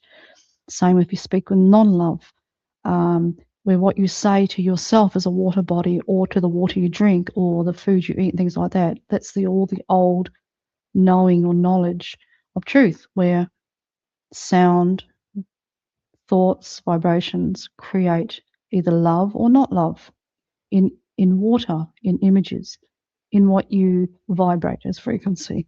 So just give me a second. Okay, so what I'm going to show you is what I saw. Now, I didn't see it in color. I saw it in black and white because I was in such a, dark black void space. There wasn't color. Sometimes I have seen color, but these ones are not color. I'm just going to play a couple of them, and I'm going to fast forward them here and there just to show you little bits of what I'm talking about, how I saw it, which is very similar. There's another couple of ones there. I might see if I can sneak in. We'll just see how we go, so bear with me. All right, so we're going to share a screen. Okay.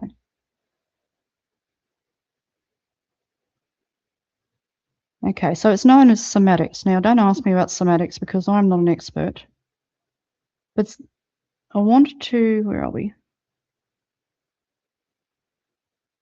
Now, you've seen things like this where they talk about cathedral windows and all that sort of stuff, about how they know about this information and how they use it for nefarious energy and frequency and stuff that we won't talk about but at the moment. But what I saw was, let me enlarge that so we can have a go. Okay, what I saw, if you can have a look at those, you can see where, sorry, I'll see if I can put me up. I think I can go on here somewhere. Yep, okay.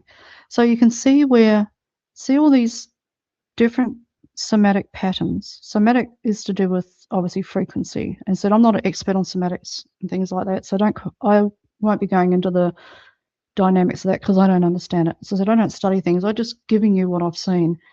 Now, see all these different patternings, and you can get those in somatic sound, which is in water, changing the frequency of water, which brings out an acoustic image.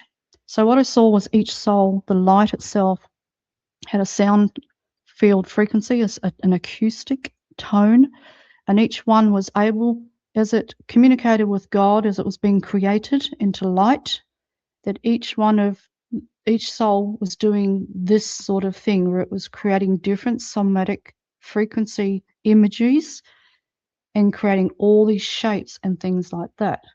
It was quite beautiful to see. And I saw it just in black and white the same. Has this one got the one I want? Hang on, me fast forwarding. And there it's showing you the DNA strands. And this is where when I said to you about where God came through and spoke to me, well, we shared a conversation where it was talking about my DNA strands changing, which meant my frequency and tone, my DNA strands are memory. They are, how we've been created, the memories and programs within us are in the DNA, etc. But it's talking about here the different frequency tones and somatics or sound resonating field energy into the DNA strands changes the DNA strands. So each OBE experience you're having, you're bringing back information through different experiences, which is what I went through with this one, where you bring back different sound, field, frequency, or tones, remembrance from when you were created back into the body to awaken and raise the frequency within you. Also on my page, which is very similar to this, is where they're showing you stars, and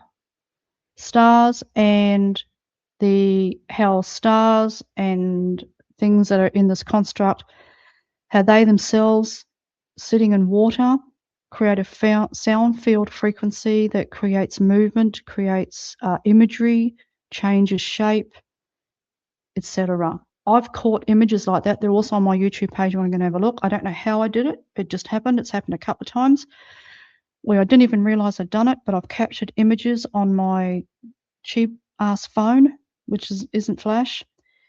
And I've captured stars exactly the same as this, where you can see them moving. You can see they're in the firmament, they're in water, and you can see them moving and changing shape and changing color and frequency.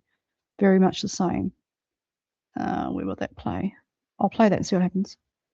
Okay, see that image? Music in our universe is what they're talking about. Where frequency within the stars, which is the experience I had, is exactly the same, where I saw sound field frequency, which is a communication of God, entering into creating a soul, where the soul has its own sound field frequency, tone, field of energy, frequency, whatever. And they're showing here where the stars have the same. And I've actually captured those images myself personally. So you're going to have a look at that. Very much the same thing. It's quite beautiful to watch. But see all that movement? There we go.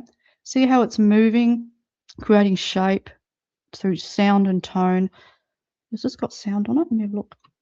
Match the stars don't. And it wasn't just Rose. No, it's not. They're just talking.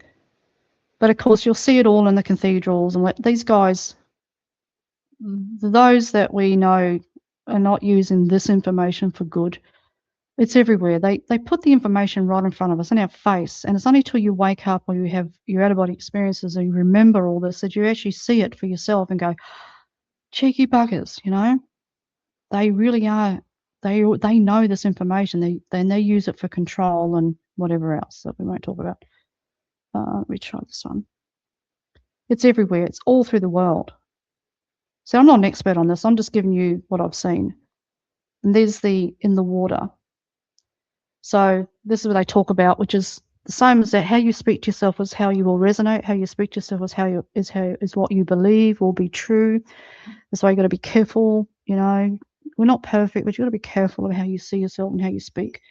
But you can see how them speaking a certain tone frequency into water creates certain geometrical crystalline shapes, that's sound shapes, etc. by voice, and the list goes on. Let me see if I can find more. Just a second. And what have we got here? Okay. This one. Physics of water and light, somatics pineal. What's this one? Let's see what this one does. Oh, yep. This is a good one because I'll enlarge that for a second. So this is somatics at its best, which is sound frequency. Well, you'll see it in a second. It'll change through the certain tones and frequencies that have been delivered. It's quite beautiful to watch. Let that run for a second. So this is what I saw, but in black and white. I just saw it in no color. And each light that I saw was a soul, or about to be a soul. It was a light field. We're in the light fields or frequency, which is about to be created into form. And each soul, each light, each point of light that I saw that was coming from God, from creation through the void, at the base of the void, each one of those pinpricks of light was doing exactly this. I'd put my head in and have a look, and I would see movement. I would see the light shifting, changing color as the soul was being created. And as it was being created, it was being given a tone and a frequency. And that tone and frequency will always exist. It is the spark of God within all creation, all beings, all souls, no matter what. And that is our signature that we'll never lose, we never are without. So we always have the God spark within us, and that is our beacon to return home. And the only time that changes and shifts a little bit, obviously, when you come into form and then you choose different experiences, which that will be either with or without love within it. Yeah, I could watch that. Sorry, I'm getting mesmerized because the memory was quite awesome. So that's what I saw, believe it or not. Very, pretty much identical, just in black and white. And as they change, they got, what sounds they got on this? Yeah. So this is just an idea, an imagery of what they're showing is what somatics is and what it means. And here's one with the om in it. I'm not sort of into that sort of stuff, but through tone and light, I do know a little bits about it. So this is where they're using light, water, sound to create form by using, I think it's om or something, mantras. Have a look. Yep, they're chanting, changing the vibration of water through the speaker.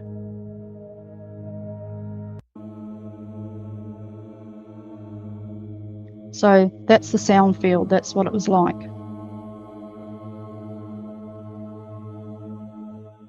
It's pretty amazing, actually, when you think about it, right?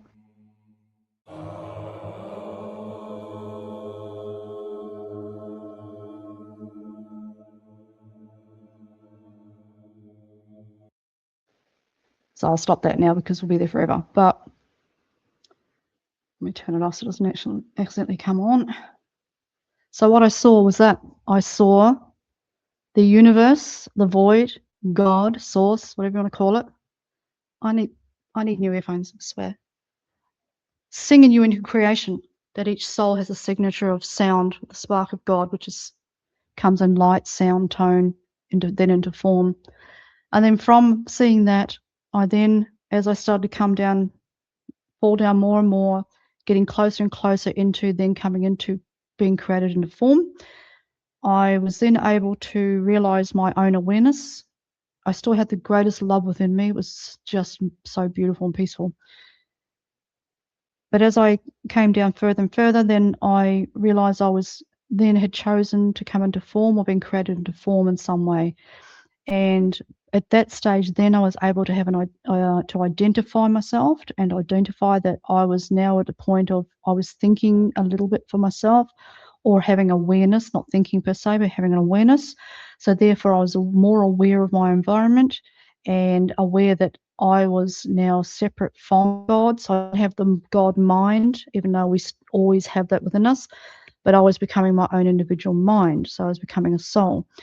And in that moment, I then was able to put my head in through places. I would like to have gone into where I saw, but I didn't go that far. But I realized I could lean forward and consciously send a thought and awareness into where I was, which is where they talk about thought becomes form, thought becomes reality. Stick my face or head into that reality. And I realized, I went, hey, that's a portal or a stargate or a place, another construct perhaps, of where something else existed or other souls had gone. So I could see where I was looking for direction of where I was going to go. And I eventually got to the base and the bottom of it all. And I looked up and still saw the sparks of a lot of other souls who are obviously probably making the same decisions. And then we eventually get to the point where then you become fully aware and conscious as a soul. not yet informed, but just consciously aware. So that's thought. So it's like you have God, the void, light, sound, etc., creation, and then eventually you come into awareness. Then you become thought, consciousness, and then from there, you then as a soul decide where you want to go, what choices you make. So it's like it got to that point. So the proof in that too is that you, the soul, when you get into that point of creation, the soul is untouchable and you are your own, I call it boss man. The soul is the boss. The soul is the power of love. The soul is the power within all things.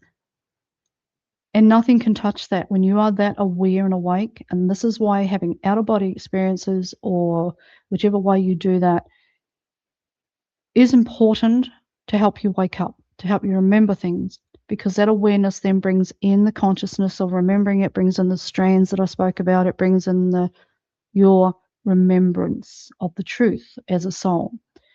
So coming through all that was a realization, as I called it, my fall from grace. And at the bottom of my fall from grace, which really isn't a fall, it's just descending down. So when people say, oh, that soul's descended, or that soul's lower energy, or that's all rubbish. Excuse me, I have to hold this in. They're getting a bit old. That's rubbish, because you don't fall. You're not descending per se. You're just coming through. You're being created. And then you're making a choice after that, what you'd like to experience as a soul. So therefore, you're not falling or descending. It is creation sending you forth in order to have an experience, because God, or the creators of this place, the ones that know this particular construct, you are them experiencing all things. So I see weird things, she says, and there's been many things I was shown, like we're an experience, we're an experiment, we're this and that, which is true. But we are literally, I see it as we are the synapses, we are the thoughts of those that which created us, having the experience of knowing itself by being in a form to have that experience. So it's like we are the brain of creation. We are the synapses, the vibration, the frequency, then the memories into form to have an experience. So that which created us can experience itself through us. That is a fact. And through it experiencing itself through us, we are then the thoughts, the experience, the knowing, the memory of that experience, which then goes back to that which created us. So it's almost like, it's odd, but almost see it like, how'd you go? I said, yeah, pretty good. Saw this, had this, did that. It's kind of a conversation with all things. It's an odd experience unless you actually get to walk it and live it and have it, to really feel it and remember it and understand it. There's so much that we have forgotten, that we do not remember, that sometimes is a little too deep for our mind to handle. I find that over this lifetime, that a lot of the information that I am aware that others have spoken of or delivered on that doesn't come from truth, and comes from the creative mind. And unless you've been home, out of your body, whether it's near death or OBE, whether you've truly been out of the physical body and gone home, fully awake, conscious, not a dream state, not I mean like you leave your body, then a lot of the information comes through the creative mind, comes through the fantasy mind, and it might get say 20% of the truth, but the rest of it is kind of made up by how it perceives it as it is in this body, how it understands it, and quite often it's not correct. So that's why I chased looking for truth. Well, not chased really, had to. I knew with every fibre of my body that these experiences I'm having, even this one today that I'm speaking of, how important they are for my awakening that I got to remember. And I'm going to put it like this, but it's not how it means. I don't have a choice. I got to know. I have to wake up. It is time. So when I say I don't have a choice, I do have a choice because I'm a sovereign soul and I'm the boss and I'm in command of myself. That's what being sovereign means. You are in command of yourself. And it's not an arrogant thing. It's just that you know you're awake and aware of your soul. You are your soul. You and soul, after all these experiences, you and your soul become one. You are fully awake and remember who you are. And that's why you get to remember and experience these things as you do in full walking consciousness, fully awake of yourself. That's why you get to go to these places and things, because your heart's desire as well is to remember. And with every fiber of my body, that's why I know that's why I got to have this experience, because every fiber in my body is, I got to wake up. I got to wake up. And it's not even about, I've got to wake up. Yes, I do. But the thing is, by waking up, by people like myself going this hard and deep into this, we are awakening those sparks of light, those little points of light, all those souls that I saw still in creation waiting to come here, or have already been created into form and are here, or in other places within the creation itself, wherever that may be and what you believe. We awaken those lights up. We're reconnecting all of our souls together by doing this stuff. We are the points of light that awaken up all the other points of light that I saw, all the other souls. Because in this construct, as far as we're aware, this is where we truly get it right. This is where this waking up, this experience, these moments are the future. Am I perfect out of this? Can I say I know it all? Yes. And be with me, I'm not being an asshole.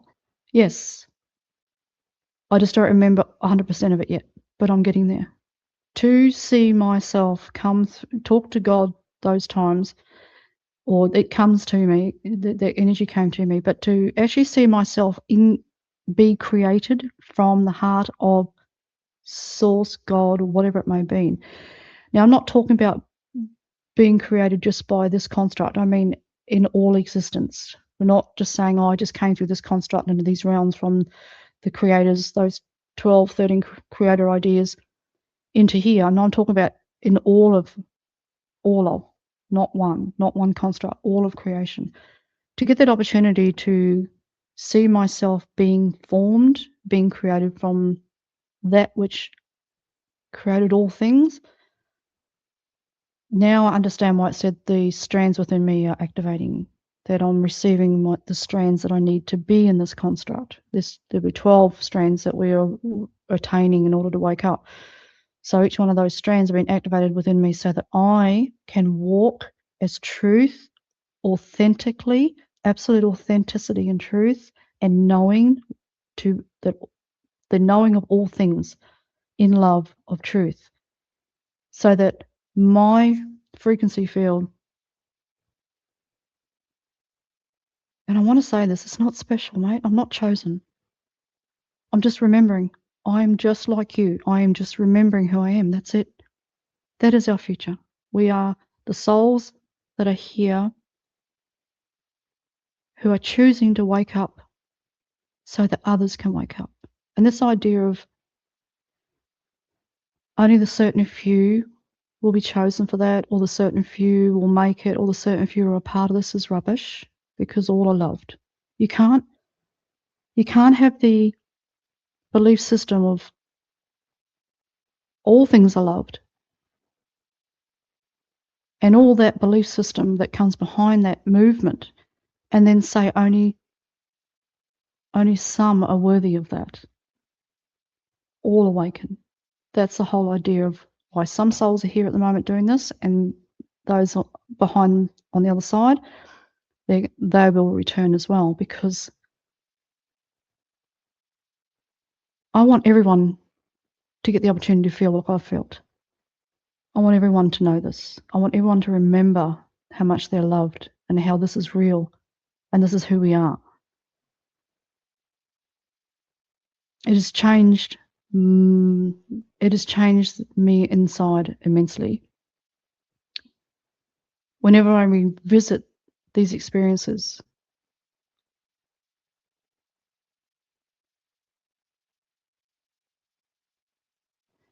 whenever I experience these experiences, it does not dismiss the fact that I'm still here in a human body having a human experience here and now. No matter how much I am remembering, no matter how much I know to be true, it does not dismiss the reason and the moment of why I'm here and now having this experience. It will not make me so elevated as a soul or so ascended or fucking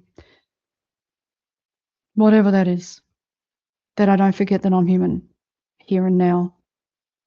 And the purpose of my here and now is not just these experiences of remembering myself, who I truly am, but never denying the fact of why I'm here in my human form, to love myself no matter what. And that part of that is to have an experience here because I chose to. Part of it is the experience to wake up others, but it is to wake myself up. And that I'm loved no matter what. Am I perfect? Do I get things right all the time? Do I, am I little Miss Jojo happy? Lovey-lighty? Hell no. Hell no. I have discernment, I have boundaries, but I understand love. I understand those that have chosen through suffering, not chosen, because that's the wrong word. I don't want to retract that. For those that are experiencing suffering, who are without love, and that's many of us, whatever on the edge of the spectrum of the pendulum that will be, from the that to the that, they're still loved, and I know that. But I still have discernment. I will still protect innocence. I will still speak up for truth. I will not lie down passively. I will not protect innocence. But even under that understanding, no matter what I witness during this experience here, I know, which is really hard when you see atrocity and you see suffering and you see harm and you see control, which is a lot of what we have here. They're still loved. And how that helps me is that no matter how much I fight the good fight, as they say, which that the word's not right either, but I still know that they are worthy of love. So in knowing that, that brings in the humility and understanding that no matter what, I will still protect myself. I will still do what's necessary, but I won't attach to that with such hatred and anger and become the same as. I will still remember that whatever that is, whether I like it or not, is still loved. And that's the important part. Then you don't become it. You know what I mean? So that's my big long story. That's enough. 2 hours is long enough for me. It feels long enough to you have to watch it. I hope you got something out of it. There'll be an energy frequency field that'll come through with it that you will receive as a blessing, because I want you to remember like I've remembered. I want you to know love like I know love. But I also want you to know that that doesn't make me perfect. I'm not so lovey light that I've forgotten that I'm human. My human experience is extremely important. My life is important. My experiences, whether good or bad, whatever they may be, which is not nice words either, but either, because I don't want to judge that, but my life matters, my experiences matter, my emotions matter, the things I go through matter, whether I like them or don't like them. And I'll never deny that piece of myself just because I've seen what I've seen and I know what I know. Because there's moments that I teach people, because I teach and mentor as well. No matter what you go through, I don't care if you're at your worst and you're the most angry and you hate everything and you're bitter and you're suffering and you just can't take any more, it's too much, you're overwhelmed. You can always return back to love, even if you can't do it straight away. It doesn't matter. There's no judgment on that. Just don't act out in harm. You know what I mean? I always say, do no harm, but take no shit. That's basically my motto. Do no harm, but take no shit. But when you're at your worst, just know that you're still loved. So at the hardest of times, when you feel the most punched inside, that's the only word I can give, because it feels like a punch, right? When you're at the most emptiness and the most hurting inside. I don't care. I tell people, I don't care if it takes you 5 minutes, 5 days, 5 months, or 5 years, or 500 years. Just know that you're loved and you can come back to that love. Love yourself at your worst. That's probably the best advice I can give anyone who's struggling. Love yourself at your worst. Because that's when you need it the most, right? And if there's anyone around you that's causing that feeling, projection towards, love them, but set a boundary. Don't be passive, but just don't cause harm. And if you're in a position where harm has come at you, well, then you do an act of understanding that that harm is still loved, but it's up to you to protect the innocent within you, to look after yourself. So it's hard. It's not easy being here. This is a pretty dense polarity-driven place. From what I've seen, even the heavens, I've seen, heaven itself, which is level 5, it's in the middle. That's at war.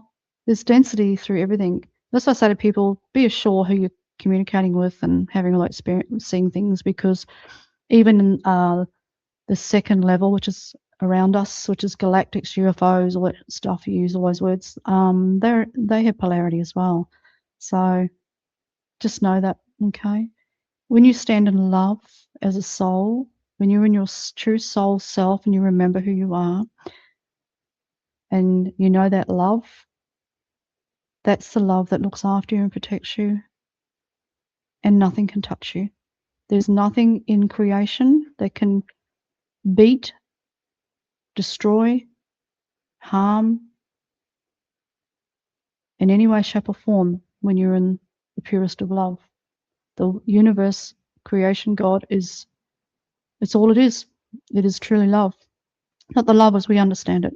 It's a love that has no judgment upon anything, because it's creation. It knows deep down. So, all right, I'll leave it with you. Anybody wants to come and see me? My name is Marantha O'Rourke. I can help you with your out-of-body experiences, even your near-death stuff. If you want to talk about it, discuss it, try and understand it maybe even, or need some help, you want to know how to wake up to this, how to get out of the body, how to have experiences, things like that. I can help you with that.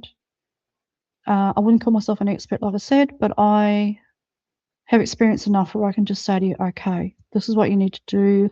This is what it'll be like. This is how it'll feel. This is the struggles you will have. These are the struggles you won't have. This is the blessings you'll have. This is what you might see, and the steps to get out of the body. But if you want to really know in depth and go to, which is what I recommend, if you really want to know the depths of this and you want to know the protocols, how to do it properly, well, then go to Darius J. Wright. Google him. I can leave a link, but he's the one that will show you the truth of how to do this properly. He'll give you the instructions you need of how to do this properly so that you go away and off you go and do it yourself. So this is not everything we're talking about, including what Darius talks about. It's not, I'm not here, and he talks about the same. I'm not here to do it for you. I'm not here to make it happen for you. That's up to you. You've got to make it happen. You've got to do the work. You've got to do the healing, and you've also got to face your fears, and you've actually got to do the protocols. You've got to practice, practice, practice. It's up to you. No one can do it for you. No one can make it happen for you. It is something that is between you and the soul of waking yourself up, and this is a way that you can do it where you're fully conscious, awake, and aware. Now, the only thing I will say is that depending on your perception of all things, your beliefs, your ideals, your identity, that may carry into some of your first experiences to such time as you let go. Because it's like near-death experiences. Some of the people that have near-death experience will have an experience out of the body that is under their belief system or their identity or what they think is true. And so if you're deeply religious, well, then you're going to have an experience where you only see Jesus, or you only go here, you only go there. So it limits you a little bit. By being open-minded, open-hearted, releasing those identities and those sort of belief structures, especially the religions and the New Age type stuff, that opens you up to all things. So therefore, when you experience, you're going to experience more, and you're going to see truth, because then your fears or your beliefs are not getting in the way. I had to, not that I was deeply in anything really, that's the honest truth, but that little piece of me that might have had a little bit of belief or identity or whatever in there, I had to let that go. And the more I let that go, and then let go of the labels, so I'm not a spiritual woman, I'm not in the New Age movement, I'm not religious, I have no identities like that whatsoever or beliefs, so I don't rely on any information to do with anything outside of me. I don't read books, I don't study things, I don't do like retreats and weekend bloody ascension courses like jazz, because I find that they are a distraction, a perception of others. So therefore they can be tainted and distorted. Everything I do is from the knowing of what's within me. So my soul steers the ship, basically. My soul is in charge. My soul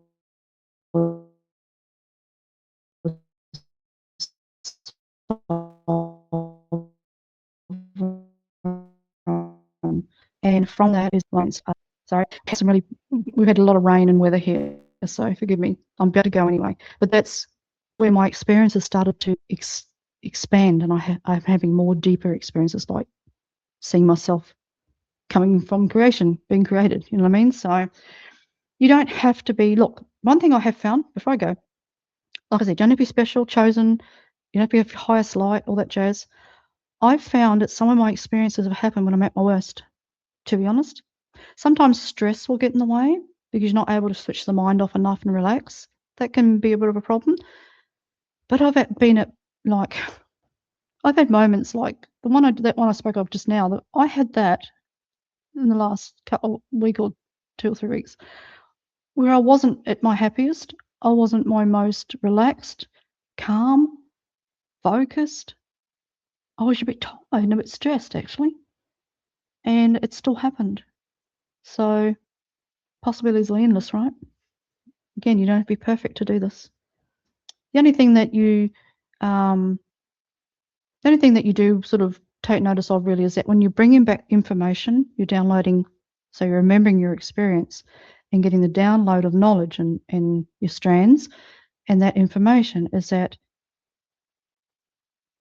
don't buggerize the body to the point where you can't bring the information back. So if you're drinking a lot and drugging and all that sort of stuff, what that will do is that the toxicity from that type of thing gets in the way of retrieving information from your experiences. So you might have an experience, but you won't get the knowledge and understanding like I spoke of today. It might be missing a little, depending, like, in other words, don't buggerize yourself and bastardize yourself. You know what I mean? Be loving and be kind to yourself. Does it mean don't have experiences? Don't do this, don't do that? No, not at all. But just don't be extreme. You know what I mean? I don't, to be honest, this is not judgment, it's a discernment. I don't drink. I never have. I don't do drugs, never have. I don't do anything outside of myself that would get in the way of me waking up and being aware, to be honest. I don't even do meditation. I have tried it, and it is actually valuable for a lot of people, especially even with your OBEs. If you're having trouble with OBE and you can't get into the zone and things like that, well then meditation can be really, really valuable, because what it does, it slows the brain waves down, brings the breathing down, gets you into a calm, more focused, aware state, and that can help you with your OBEs. So if you're naturally hyperactive, or having trouble in any way like that, some binaural beats and a bit of meditation can help you. But because of who I am, because of who I am naturally, I was born quiet inside. I have that little bit of advantage, that's all. But it doesn't make any difference to the fact of whether you have an OBE or not. You will still have one, I promise. The more you practice, no matter what, you will still have one, okay? The only reason I talk about toxicity and drugs and alcohol is that you want to be fully conscious in your experience, so you're in your soul body in full control. The problem with the drugs and alcohol and things like that is that you're not full in control. The drug or the alcohol is, and that can taint the experience, okay? That's all.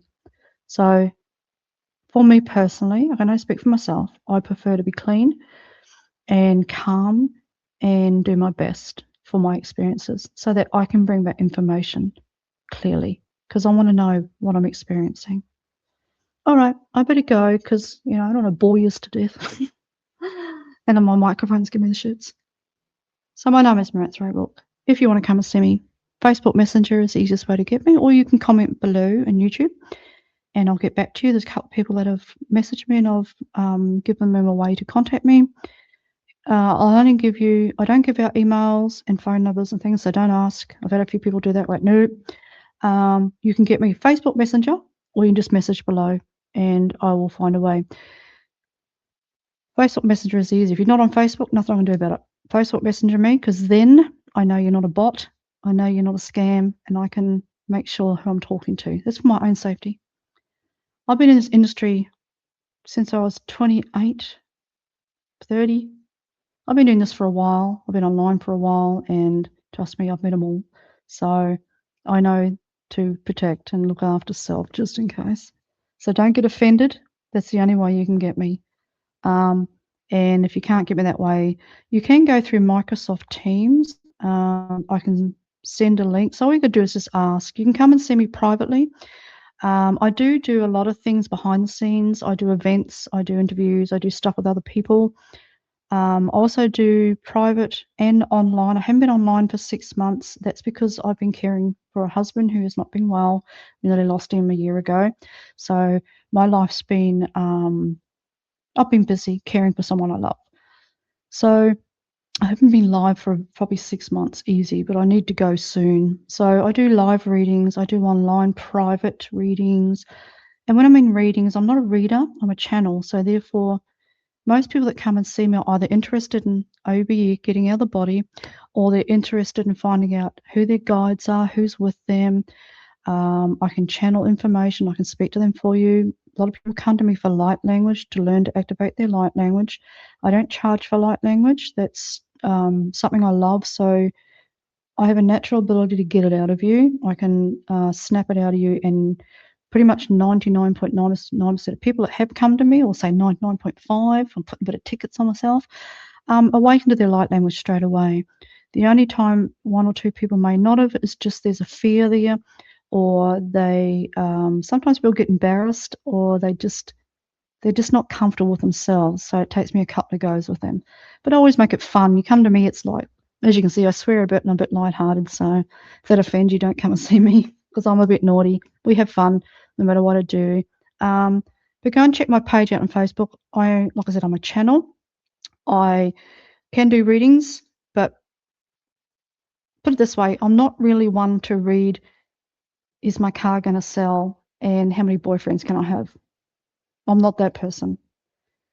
You go see someone else. I'm the one who will awaken, help you to awaken.